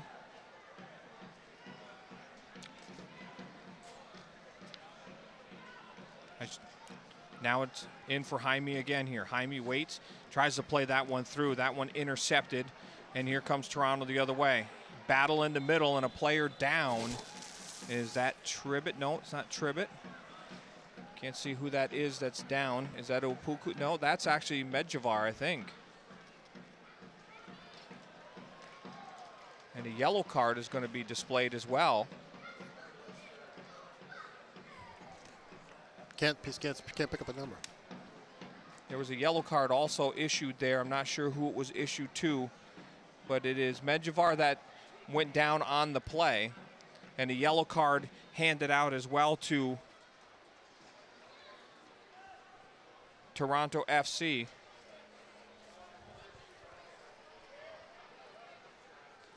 We'll wait and see if we can get that for you here momentarily. So the yellow card is issued this time to Okinola. Ball swung in, still loose inside the box. This one headed to the far side, and Heineman trying to battle through three players, couldn't get there. It's headed out of bounds, and a corner kick coming now for Penn FC. Penn FC starting to accumulate these corner kicks, and each one has been a good opportunity, Chad. So we look again to see what they're going to do with this set piece. Coach Voss said at the beginning of the match, this was the key. Let's see how this one works. Got everybody inside that box, got all the big players in there. They've gone short on two of their corner kicks. We'll see if they're going to drive this one in and see if they can't get somebody to play on it. This one's going to be swung near that back post, up in the air. Great job by Catalano to get out and get a hand on that one. He punched it out quickly because that had trouble written all over it. It was well delivered into the box. Nice big cross, arcing. Jaime left that one, swung in, down inside, headed on, and he scores! Ken Tribbett again picks up the goal for Penn FC here in the 53rd minute. Another highlight reel head shot into the corner off of a beautifully delivered ball. You just don't see it much better than that. You know, the one downside of all this, Chad, is again, you've got the defender coming up to score, but we'll take it. What Beautiful. A ball. This ball swung in right here by, actually swung back by Jaime, and I'm not sure who played that in, but what a header, snapping header there by Ken Tribbett. And we are knotted at one here in the 53rd minute. And he put some mustard on that by snapping that head. I mean, it was going to be a good hard strike anyway, but by snapping that head, you're both putting a little bit of spin on the ball, but you're also putting extra power behind it. There's no keeper in the world that's going to touch that going to the upper corner.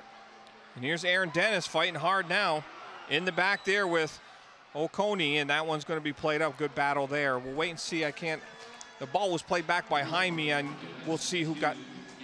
And you talked, Chad, in the first half about energy levels at certain points in the match. You're going to see a little shot of adrenaline here in the Penn FC side. Let's see how that works out because they're pumped up now. Here's Jaime again, and that one's going to go up and out of play, and we're going to have a corner kick now. Jaime, we saw him early in the first half with that burst of energy. We're seeing it again now. And I take that back. That's actually Resende that was over there this time on that far side. And Penn FC is winning the possession battle in this half. That was one of the things that they did not do in the first. We talked about it at halftime. Coach Voss suggested it was something they were going to talk about. Been a big difference. Another header by Ken Tribbett. He scores again. Ken Tribbett, 2 goals in the matter of a minute and a half. Actually, now they're calling this goal off here. Wait a minute. They're calling the goal off here. What are they going to call? Is this an offsides call?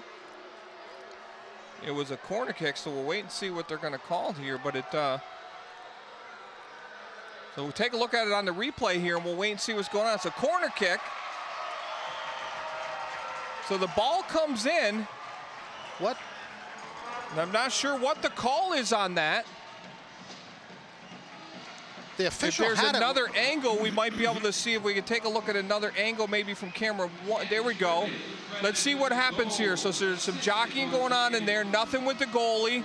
Up in the air. Looks like a pretty even. Nothing over the back, so. I have Actually, no idea. They are calling it a goal. So it is a goal. Mass confusion here. Yeah, they're putting it up on the board now. So it is a goal. So it is 2-1. So Ken Tribbett in the 55th minute picks up his second goal. Well, that explains a lot, Chad, because you and I had no clue as to what the problem might have been, and there really wasn't any problem. Just 2 beautifully delivered balls, pardon me, and 2 beautiful headers by Tribbett. Matching his season total. Yeah, 2 goals. He did in a matter of a minute. He did the same thing a couple weeks ago as well. So back on one of our home games.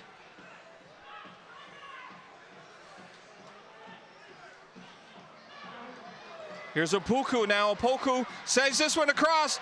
Here's Aaron Dennis, leaves it back for Heineman. Heineman with the shot that just goes wide of the mark. So all kinds of action now here from Penn FC as a beautiful steal there and well set up. Unfortunately, a couple of bad touches there, or I think there would have been a 3rd goal on the board.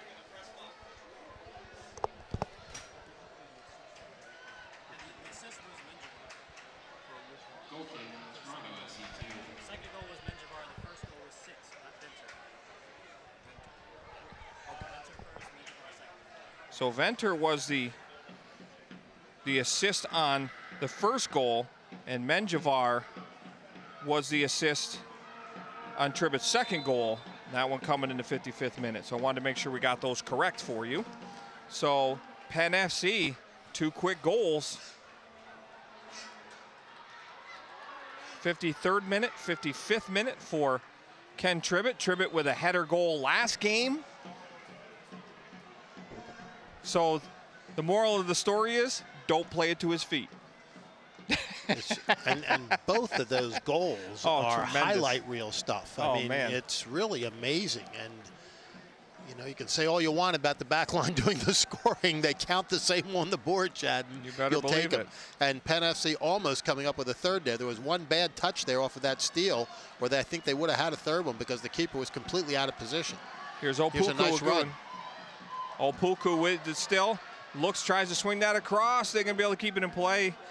Nice job playing that off the sideline. So another rush down this near side here for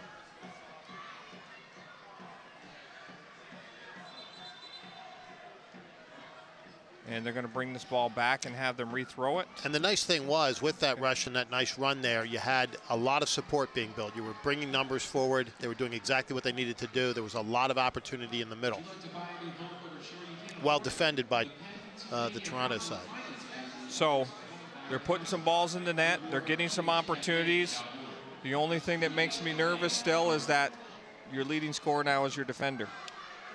2 goals here, you know, the brace for him, but the opportunities still have to come off of that front line. They've just really got to develop a consistent attack. Here's a nice look. What a play inside here. Nice job. Harry Hawkins almost putting that one on goal. Some nice footwork deep inside there. And Hawkins, a set of fresh legs, has done well in his time out on the pitch. Well, whatever Coach Voss said at halftime, it's working, or whatever he gave them to drink. It was really some good is. water. And I mean, it's all in the midfield when you think about it, Chad. They've controlled the ball. They've possessed it well. They've won the duels here in the midfield. And with it, good delivery into the box. And off the corner this most recent time, you got Tribbett banging it in with his head. For Toronto right now, the frustrating part is that you did such a great job of controlling the midfield, winning the battles, possessing that ball in the midfield in the first half. And right now, there's been such a quick switch here and this barrage from Penn FC that now, those three backs that we talked about in the first half, they're getting a barrage right now. And, Toronto's got to make sure they get people back now and defend, or, the gates could open even more. You're absolutely right. And soccer, like any sport, is a game of momentum. And clearly the momentum right now is all on Penn FC's side. They've got a lot of adrenaline pumping through their veins and a lot of energy flowing their way. And they're making the plays to go with it. Because sometimes you get all that adrenaline, you make physical mistakes because your head isn't in the game. But Penn FC is doing everything right now. Marco Franco is down on the other side, taken down on that play. So Penn FC with another restart. So we heard a lot in that first half from Mino, and right now Mino not as active, or not as effective right now, I should say, maybe in the midfield where he was winning some of those battles for Toronto FC. He's struggling, to try and get those. Once he could get a touch or two, he was absolutely dangerous. That's when the game completely opened up for them. And if they can start to try and get him free, they might be able to take the momentum back. Ball swung inside. There's another nice ball. Oh, what a beautiful header. Tribbett almost with 3 in a row here. The hats were ready to come flying. I mean, he has just had an amazing night with these headers. And that was a beautifully struck ball, just tipped over the bar. And Catalano with another big save. Great sportsmanship. Catalano back there. And Kyle Venter walks up, gives him a fist pump for the save that he made off of that. We'll take a look at this real quick as we have a player down. And just saw the end of that. It looks like maybe player took a knock to the head. This timeout is sponsored by Arlington Orthopedics. Arlington provides premier Catalano getting a hand on that and knocked it up over top. Play the new My First Millions, the brand new scratch off from the Pennsylvania Lottery. Play today for your chance to win top prizes of $1 million. Players must be 18 years or older. Please play responsibly. Benefits older Pennsylvanians every day. Off the Post. Want to keep up with the best social media from around the USL? Join Kelsey Steele every Friday on the USL social media channel for the latest edition of Off the Post. And also for YouTube, watch highlights from every game of the 2018 USL season and bonus content from around the league by subscribing to the league's official YouTube channel at youtube.com/USL. And don't forget, all season long, you can catch these games on ESPN+. ESPN+ is the new streaming home of the USL in the United States. Watch all the action throughout the 2018 regular season and USL Cup playoffs starting on Saturday, April 14th. Visit USL Soccer for more details. Players back up, and I think we're going to get back to play here.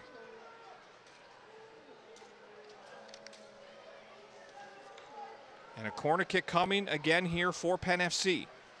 So we'll see. 2 corner kicks in a row. 2 goals for Tribbett. Oh, Puku has that one bounce away from him. Looking to try and drive that one back in, and now they have to bring it all the way back. Yeah, it didn't settle that one particularly well. Nope. So Jaime had to send it all the way back for Pizer, but that's okay right now. They've got that 2-1 lead. Keep possession and keep knocking on the door. Up over the top there, no call. They'll let this one play on here as Toronto keeps possession on the far side by Okani, I should say. Good battle in the midfield here as that ball played forward. That one off the foot of Ocello, and now Penn FC trying to win it back again here. Venter will chase this one down. Actually, Tribbett gets ahead on that one. We just talked about it. Mino got a touch on that, wasn't able to get a couple more right away. Penn FC shutting the door, not letting him get free a little bit to make things open up. So restart here for Penn FC. We're in our 65th minute. Goals coming in the 13th minute for Toronto, and then in the 53rd and 55th for Penn FC in this second half.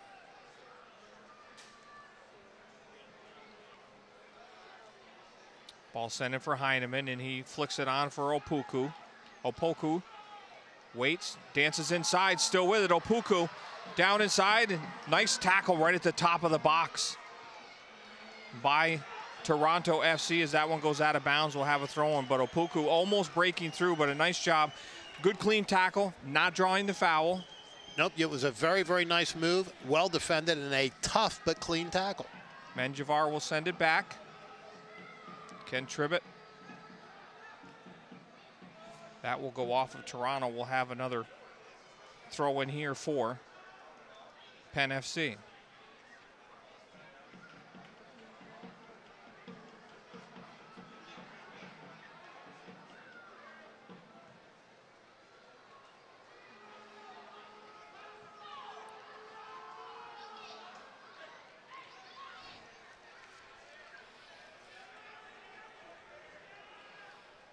Toronto put the ball back in play. Opoku with it still, trying to dance down along.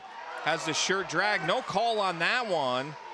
You that could have easily been a yellow. Yeah, but you've got to wonder about that one. But either way, they let it go and play continues. A lot of fabric. Yep.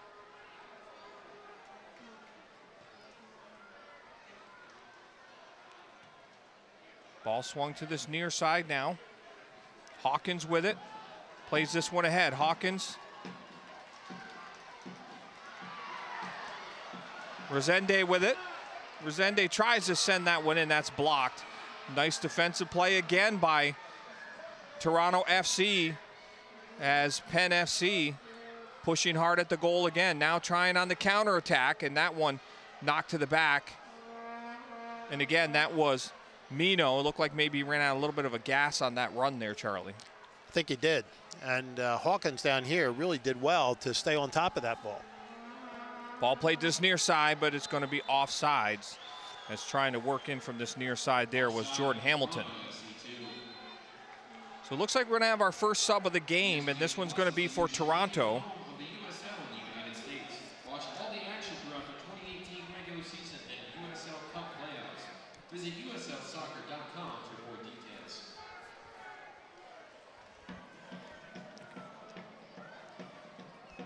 So it looks like that Malik Johnson will enter the game.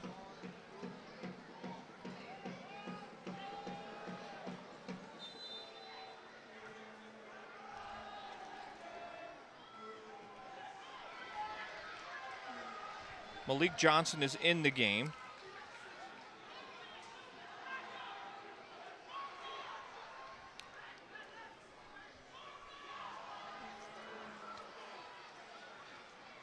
Toronto FC 2 substitution in Malik Johnson, out Dante Campbell. So Malik Johnson in. And Dante Campbell out for Toronto as they make their first sub of the game. Harrisburg, or I should say Penn FC with 2 more subs. Toronto with 2 more subs still in the contest. So we'll see what type of change that Johnson brings to the game. Streaking down inside. No foul there. Shot taken, and that one goes in the back of the net, and it's tied at 2.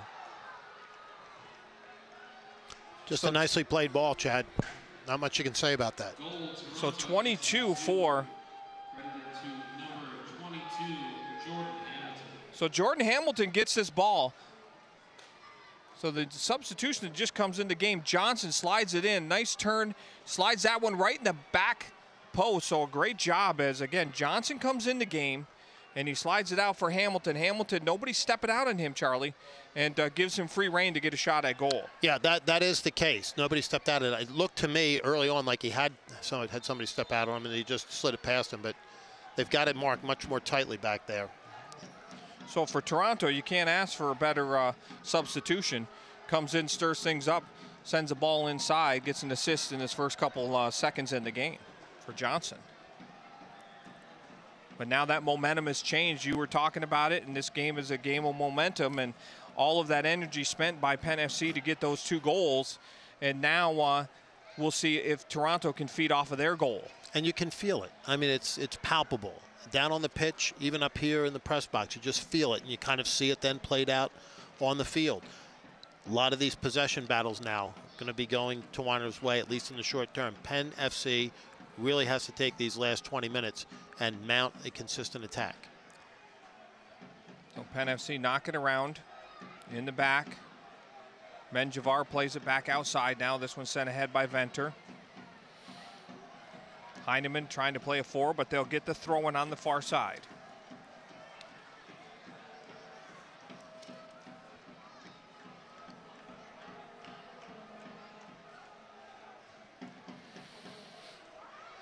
Opoku trying to streak in there, just skips past him. Nice ball, though. Opoku still battling here. Good battle along this near side here. Opoku sends it back for Dennis. Dennis has it poked away and out of bounds. It'll be a throw-in here for. Wow, that one looked like it was poked right through his legs. But either way, it's going to be a Toronto FC throw-in here. There's a good battle down in the corner, though, for Opoku, and another strike here. And there's going to be a foul coming through. We may see a yellow card off of this one, as sticking the leg out and following through on that one was Okinola, you should say.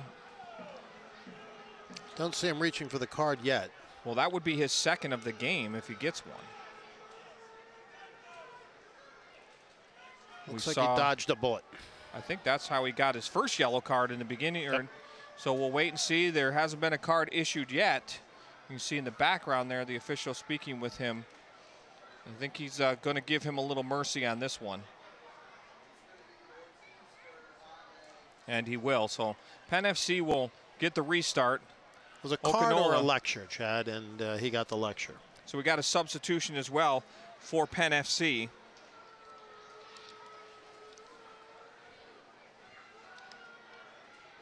So out for Penn FC.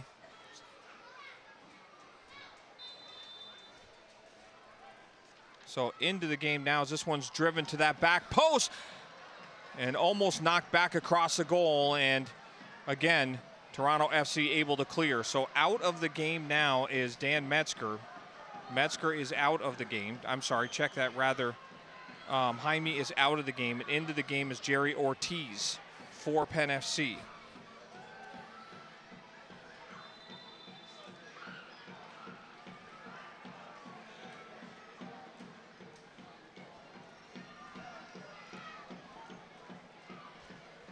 I apologize, actually. Yes, Jaime is out of the game, and the substitution is number 7 for Penn FC now. So into the game is Jerry Ortiz.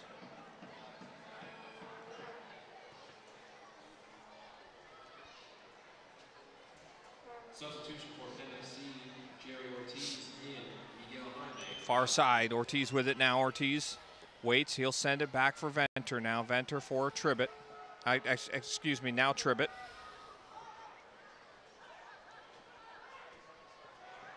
Two-two.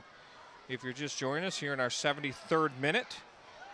So the 13th minute of that first half, Toronto striking early. Okinola with an assist from Mino. And then in the second half, back-to-back goals by Ken Tribbett. Both headers off for corner kicks coming in the 53rd and the 55th minutes, with those balls being sent in off the corner kicks by Venter and Menjivar. And then just moments ago here, Hamilton scoring again from Johnson for Toronto. Plenty of time, Chad, but we've been saying it since the inception of this match. They've got to get this front line attack working in sync, and they've got to bring up more support around Heineman in particular, but all these strikers that move in position interchange throughout the match. They've just got to provide more support for them. Ball sent in. Ortiz with it.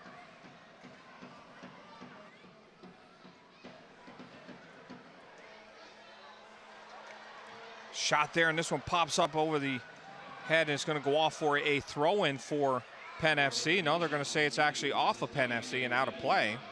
So it'll be a Toronto throw-in.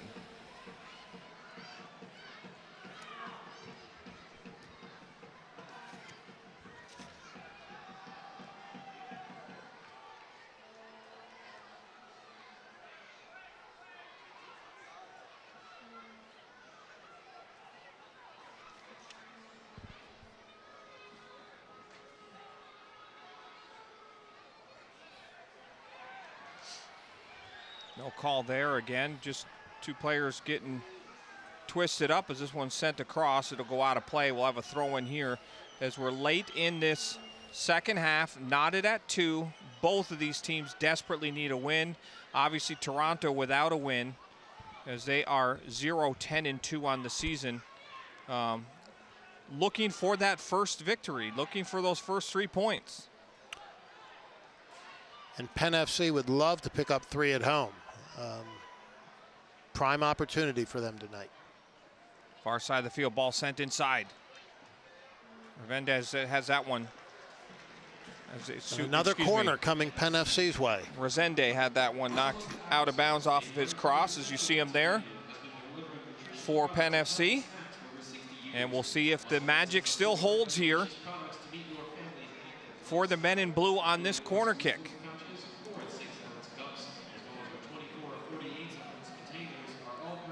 Ball swung in, that one headed on, straight up in the air, still loose. That one knocked away by Catalano, and now an offsides is actually going to be charged against Penn FC after that ball was swung out.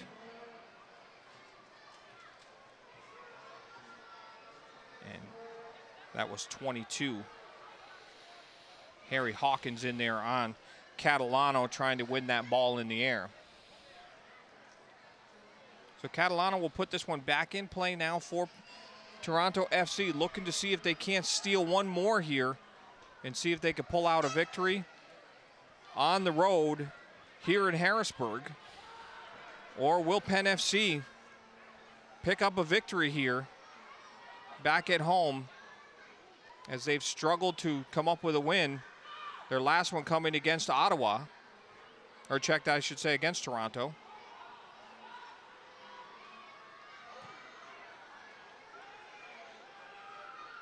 And that one on the road. Looking to send Heineman behind him, still has him, leaves it aside. That one still loose inside, and now that one cleared out by Toronto FC in the back. Again, having a great game back there is Onconi. We've heard from him quite a bit. Ball settled in there now. And back out and up top now for Toronto as Johnson leaves it outside now. Hamilton fouled on the play. And another reset here for Toronto. And again in the midfield. Benjavar charged with that foul. And again, another restart. So we're going to have a substitution. So it looks like 20 out. So 20 is coming out for preventing you from doing what you love? Dr. Michael Portis and the Pinnacle Health Sports Medicine team provide comprehensive treatments that get you back. Looks like it will be 58 coming in, so Farah will come in and Akinolo will be out. You're going to miss him, Chad. I am going to miss him. That's the name that's been driving me nuts all night.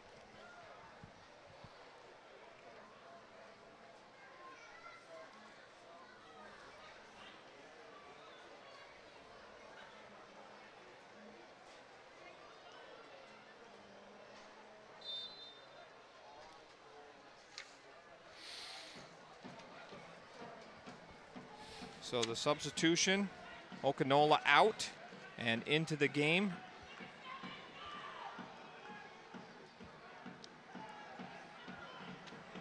Faria.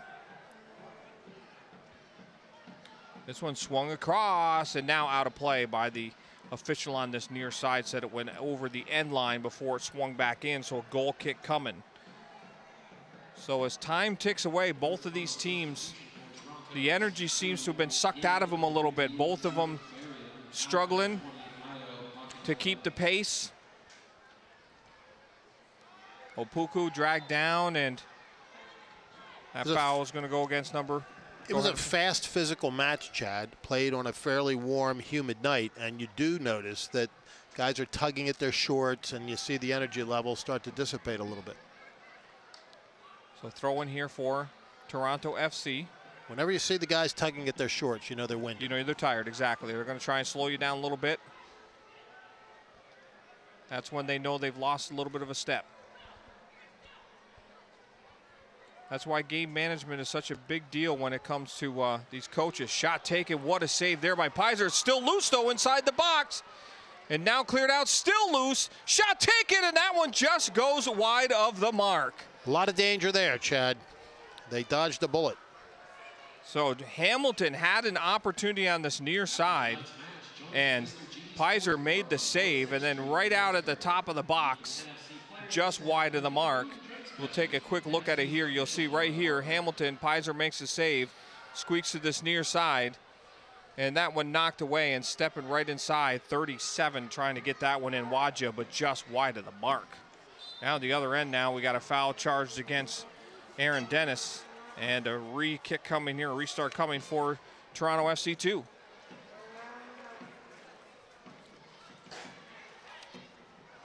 Ball headed in, and here's Dennis. Dennis dragged down, and we will have a restart here for Penn FC. Great spot on the field for a restart. It is a great spot. It's one of the most dangerous spots on the field, Chad, as you know. Just outside the box. A lot of opportunity here for Penn FC. Goalie has to really stay to home because a player from here could go, go at the goal. Exactly. Has to stay on his line, which means that the angles, it's just there's a lot of danger right in this spot. Ortiz and Opoku over the ball. We'll see who's going to swing this inside here. Can Tribbett get his third of the game? Ortiz is going to take it at the goal, and a save made there by Catalano. Just mentioned. Beautifully struck. You really can't ask for much more than that. I think they actually faked Toronto out a little bit on that because I think they thought they were coming into the box with delivery, and instead a good hard shot low into the corner. Nice save. Catalano staying home. We talked about it. He had to stay home, and he did just that, or we would have been looking at a 3-2 game here. What a strike, though. It was very nicely struck. And that rain we said wasn't going to come, looks like it's looming all across the horizon now, Chad. Got to wait till we get the gear packed up, Charlie. We've got less than 10 minutes. We should be okay.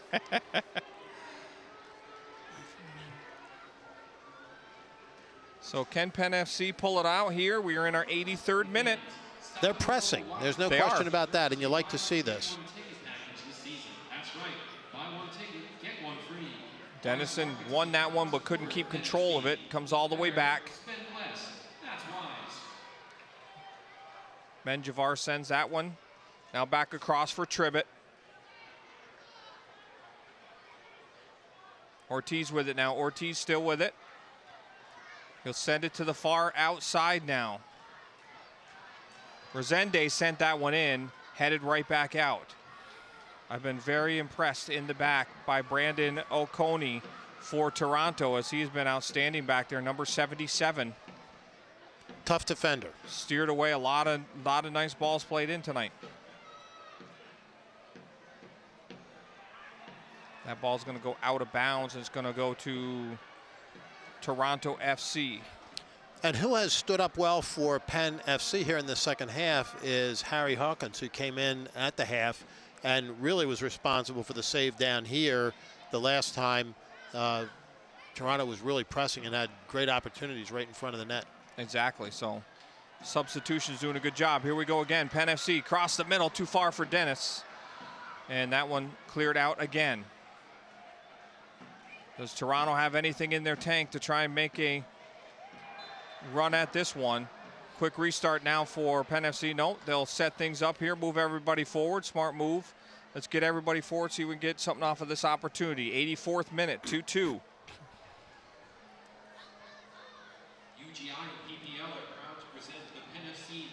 So it looks like Ortiz will put this one back in play again for Penn FC. And everybody coming up. Not a single Penn FC player on the other side of the midline, save the keeper.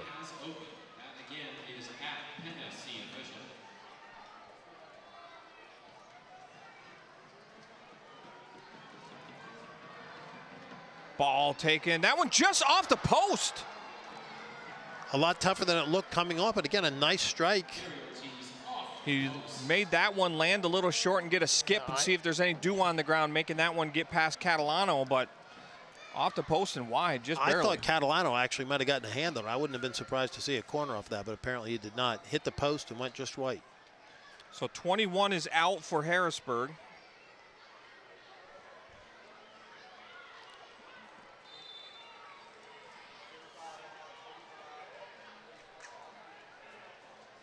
So substitution as Resende will exit the game for Penn FC, and in the game now is 25, and that will be Isaac Osei.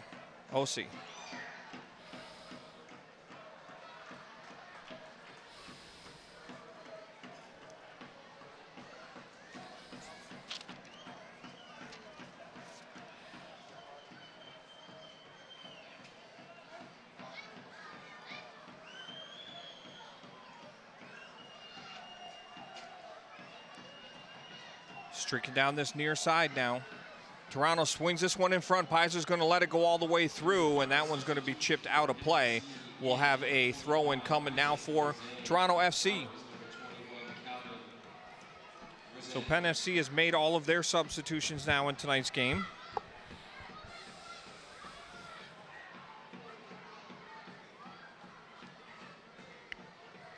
Ball kept in play now, played forward for Ortiz. Ortiz with it. Dangerous ball sent back and now cleared out by Penn FC. Headed on, Hyman. Heineman still with it now, has Opoku. Opoku gets the touch. Can he get around the outside? And this one's going to be steered away, though, by Toronto FC. As dangerous play out there right now. Really was. Had that powerful first step, just couldn't quite get to the outside. Ball kept in, and that one's going to go off the end line. No, it is, but it's going to be a goal kick. Hear exclusive stories directly from the USL's players and USLsoccer.com's From the Pitch with written and video content that provides unfiltered access and first-person. Only about 3.5 left here in regulation, Chad, and I don't think there's going to be a lot of stoppage. We'll get some, but not going to be a lot. So the opportunities are dwindling here, and Penn FC really looking to press it for the last couple of minutes.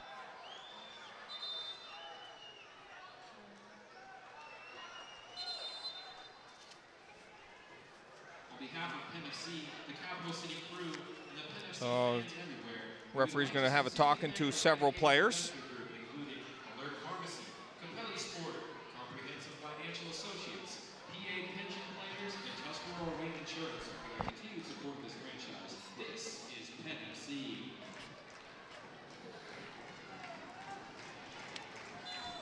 So Serbo's been having a great battle on this near side defensively against Opoku all night.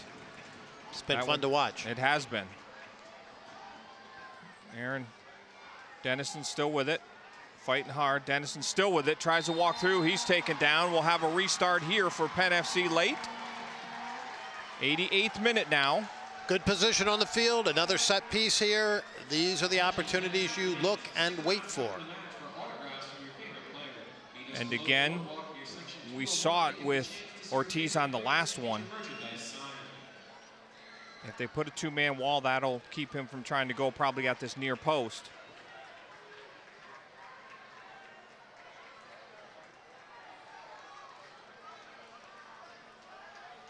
So restart late here. Can Penn FC pull this off?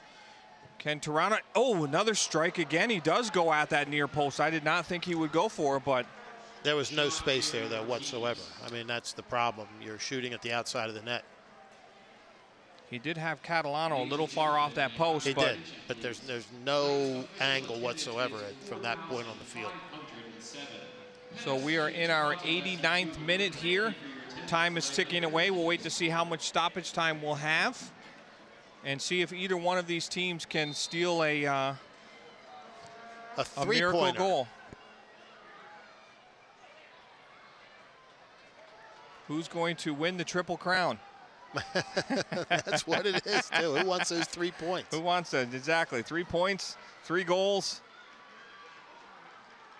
Ball sent inside here. Shot taken! That one just goes on the outside of the goal. Very nicely struck, though. And that's what you want. Those lightning quick moves, hard strikes, test the keeper in every way. Let's see with that shot. Take a look at this one. Here's Dennis with it. Aaron Dennis sends it outside. Osei takes this shot just to the outside. Dangerous opportunity there. Ball one, they play it outside. Dances around a little, plays it forward, and a shot taken. Other end of the field now, Toronto looking to see if they can make things happen late. Mino's still with it. Mino's going to swing it across the front. Okay. So goal kick here. Pizer quickly plays it forward. 90 minutes has been played, and we've been told 4 minutes of stoppage time. 4 minutes. And a foul there, and we're going to see another yellow card here. And who's this going against? This one is going to go against, it will go against Brandon Oconee. And not a bad foul. Slow things down. Looked like Penn FC had a little bit of momentum going there. Slow things down, get everybody back, defend against this, try to hopefully get out with a single point. Yeah, that's a card no coach is going to be very upset about. Nope. We call that a professional foul. That's what it is. Strategic foul. Back across the front, that one headed, and offsides on Penn FC. Offside, Penn FC.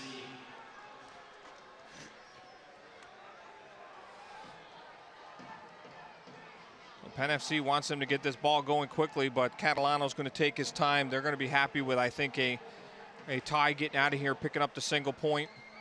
Not happy, but they'd rather take that than a loss. As you see Voss there, very frustrated. They've had a great game tonight. I think out of all the games we've seen on the island so far, this is probably their best offensive game we've seen. We agree. And it's been a fun match. It has. It's been a lot of fun to watch. Big crowd out here tonight. They certainly got their money's worth. And here comes Tommy Heineman. Let's see if he wins the foot race. And again, right there all night long, Brandon Oconee being strong and tough in there for Toronto FC. Oconee Against right a there pretty again. Big tough guy in Tommy Heineman. Oh, this one almost goes off the defender and in.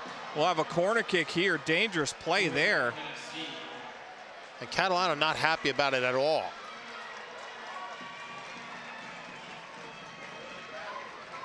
That was a dangerous one. So it really was. And yet another corner here for Penn FC. They've had more than their share.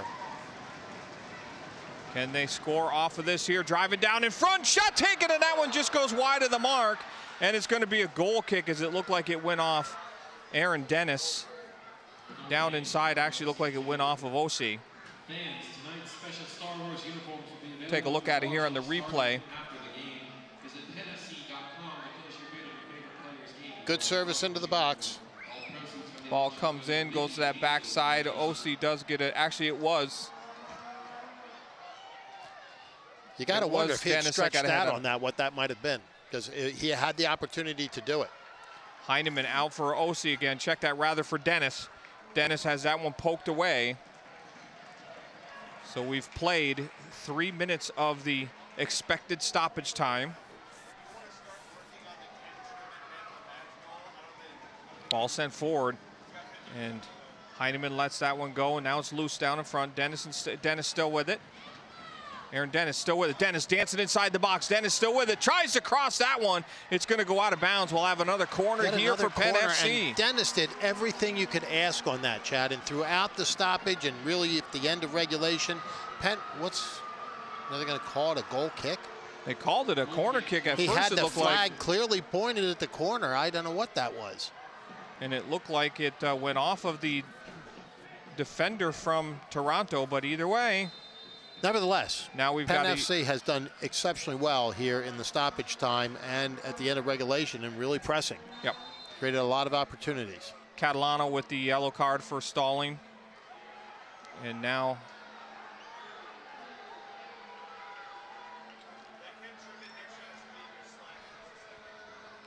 Catalano in no hurry to get this one in play, and he does. So we've played the 4 minutes of stoppage time. I think we'll see a couple minutes added on for that stalling there as this ball sent down inside here. Osi with it. Osi has that one knocked away. Ball stays in. Toronto will knock it all the way back for Pizer now.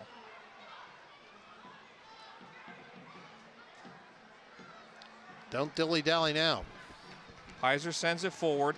Heineman gets up in the air, flicks this one on. Trying to get to it is Dennis. That's a handball inside the box, and they're going to give it to him. This is going to be great. So a handball inside the box is going to be called.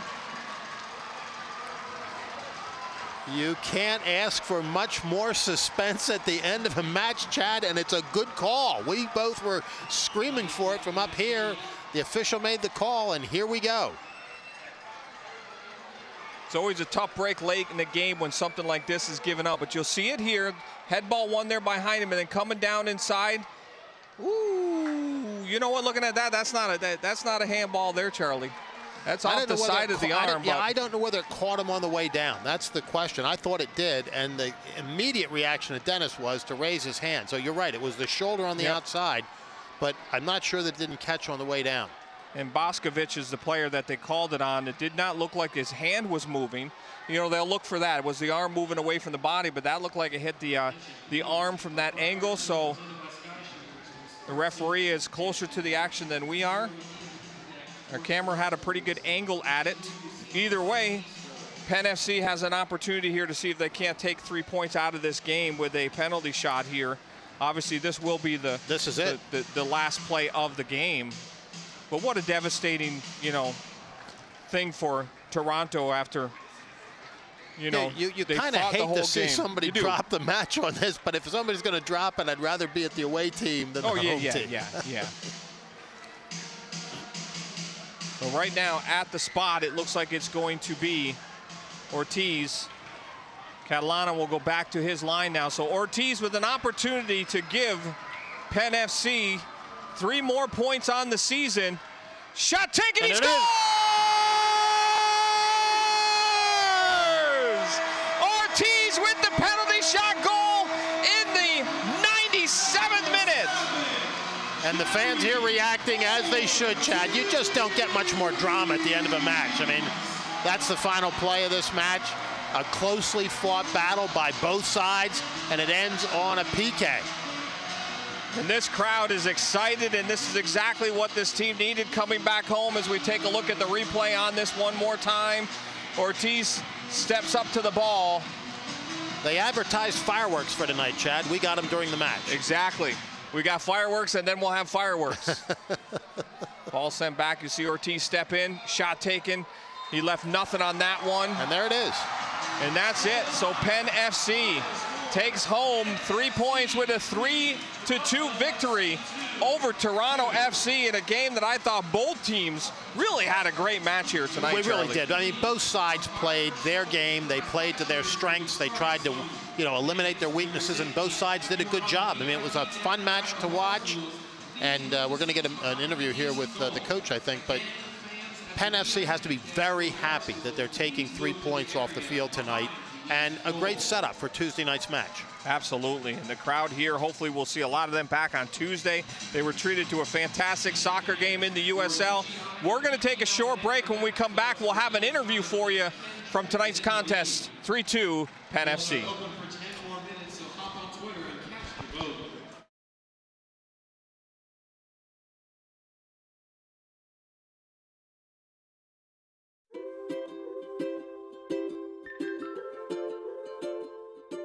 All across Pennsylvania, families are living their lives in their own homes. Not long ago, none of these families believed it possible. And then they discovered there was someone who could help. What was once only a dream is now a reality. Welcome home.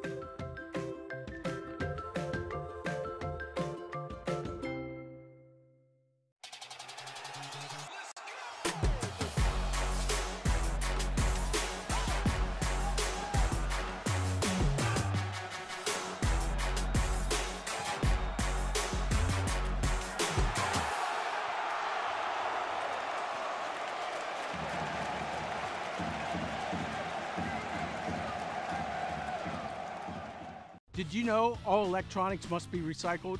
It's the law. But more importantly, it's the right thing to do. At the Recycling Center, Dauphin County residents can recycle older broken TVs, computers, cell phones, laptops, major appliances, even paper. The Recycling Center is conveniently located on Cameron Street in Harrisburg. It makes recycling fast, safe, and simple. Stop by the Dauphin County Recycling Center today and help us recycle the right way. And welcome back, ladies and gentlemen. What a thrilling victory here, and an exciting one to end the contest tonight. It comes on a penalty kick in the 97th minute. A ball played inside the box and goes off the outside arm. I'm still not sure if it was a foul or not, but it goes off the arm of Serbal. And either way, they get the penalty shot, and Ortiz puts it in the 97th minute. What a victory, and we're going to go down to the field now with Jess. Jess has Coach Voss. Take it away, Jess. All right, Coach, so we came out with a big victory here at home. It's so nice to see this. Your fans are cheering. What is this atmosphere like for you guys? Oh, it's fantastic. We needed this. This is a big lift, big boost for the guys. Very important. So what do you have to say about how we got this in extra time? Jerry in incredible fashion with a great PK kick. Ken's 2 headers. Is this what you drew up? Not really, no. It gives me more white hair like this. Honest guy. Yeah, no, we're very happy. The response of the guys was great. Congratulations, Coach. Back to you guys. Thanks, Jess. So Coach Voss, like he said, he didn't draw it up that way. He's an honest man, because he surely didn't draw it up that way, but he'll take it. And he's correct. It's a big lift for Penn FC. They needed that 3 points tonight. They got it. Builds for Tuesday. And this really could be, Chad, something that turns their season around. It's moments like this that at the end of the year you look back and say, that's when it happened. Let's take a look at the final stats for tonight's game. And there you see the goals, 3-2. But look at that, 9-2 in the corner kicks. 2 goals coming off of that. That's huge. The possession still in favor overall for Toronto.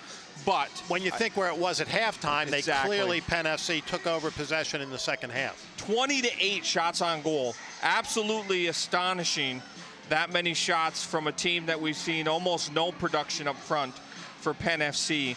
So that number right there, I'm sure that Coach Voss and all these players, that's the magic number. 20 shots on goal produces 3 goals at the end of the night. But it's those 9 corner kicks. It's the dead ball opportunities. It's getting the right people in the box, getting those opportunities to get heads on them and stuff. Those are some great stats tonight for Penn FC. There are, and still some things to work on, no question about that, particularly in terms of offensive production and a consistent attack. But tonight you'll take the 3 points, you'll use it, you'll train very, very briefly before Tuesday's match. You'll come in here on home turf Tuesday night and look to pick up another 3. Exactly. So there's our final stats. As you take a look at those, we'll take a look at our final highlights here as well, as you see some of the fans and their excitement throughout the night. Just 5 goals on the night. I say just 5 for a team that struggled with goals. And it started right here is Okinola with a pass from Mino. That got it on the board. And then right here you'll see it one more time. Beautiful thread ball through. And that came from a team that was dominating the middle of the field in the first half. And then as we started to shift things around, then Penn FC, well, here still in the first half, header, or actually I should say there, Penn FC turned it up to start the second half. And that was Tribbett's first goal, Tribbett's second goal. And another look at this one here. Tribbett, nice snapping header down. That was his second goal of the game. Assist from Menjivar. Venter with assist on his first one. And then the tying goal here, coming right off the bench, was Johnson. And right away, he puts the ball right onto the foot of Hamilton. And Hamilton scores here. So Johnson gets in the game right away. Hamilton puts it in. And we thought it was going to end a 2-2 game at that point. And then the penalty kick that seals the deal. And Penn FC picks up 3 points at home in a thrilling finish for tonight. Our final score, 3-2 for Charlie Giroux. Charlie, I had a blast doing the game with you tonight. Thanks. Great having you here in the booth, Chad. Wonderful. Terrific time. Brian will be back on Tuesday. We want to thank you for watching. Make sure you come out Tuesday night as Penn FC is back at home on Tuesday. They'll be hosting Charlotte for that game. That game will be, Richmond. That game will be at 7 o'clock. So thanks for watching. We hope you enjoyed. For Charlie Giroux, I'm Chad Edwards. Have a good night.